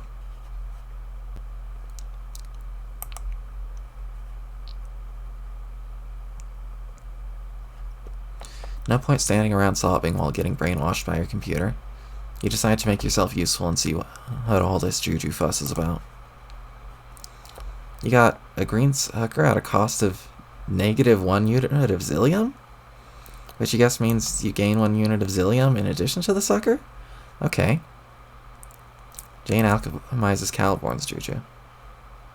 You aren't a big fan of the guy, but since you're supposed to do something special together, you figure what the hell. You can easily deduce the code Jake was trying to remember. It's a reverse. Come on, Jake, use your head. Haven't you ever heard of any of the mythical snake biting its own tail? You worry about that kid sometimes. Anyway, obviously the code for his juju was going to be the same as Calliope's, but written in the reverse haste to match his quirk. Once again, your gum-chewing skills pay huge dividends. You got the red sucker. This one unsurprisingly yields another unit of Zillium. Jane examines the jujus. Yes, suckers. What's so magical about these things? You guess you're supposed to lick them, but what magic thing could possibly happen when you lick these? What's so special about having both of them? Jujus are so mysterious. Wait, they seem to be attracted to each other, like magnets. Whoa, very strong magnets. The jujus snap together to form a single spiral sucker. The urge to lick it is suddenly overwhelming. It looks so delicious, you're presumably being compelled to lick the sucker by some magical juju enchantment. But it's making you nervous. You must resist. You must not lick the juju. Jane engages.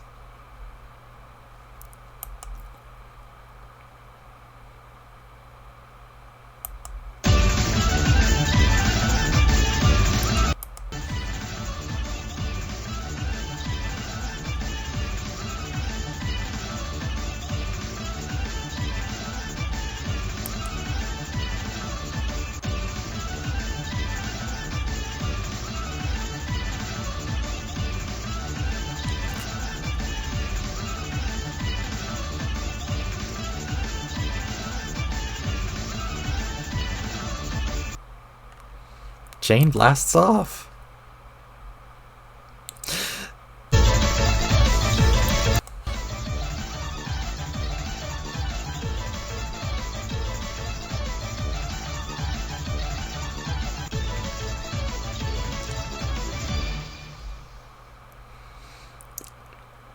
End of Act 6, Act 5, Act 1.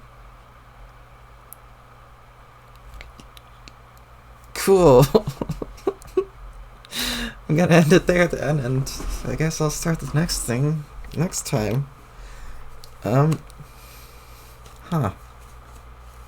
Wild. Okay. Thanks for watching if you did. Let's see.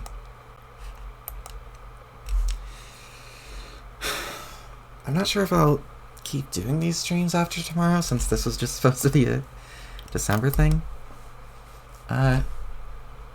Maybe I'll just do them less frequently.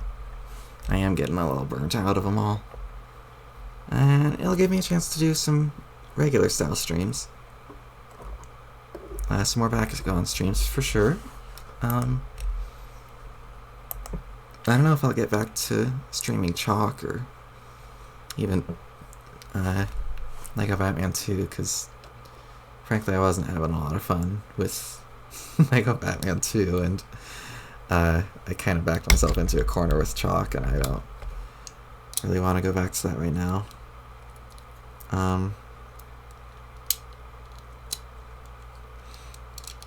Maybe I'll try doing a different and wacky New Vegas challenge, like a pacifist one or something. I started doing one of those on my own time. It might be fun to try doing one for streaming. Oh well. Adios, y'all.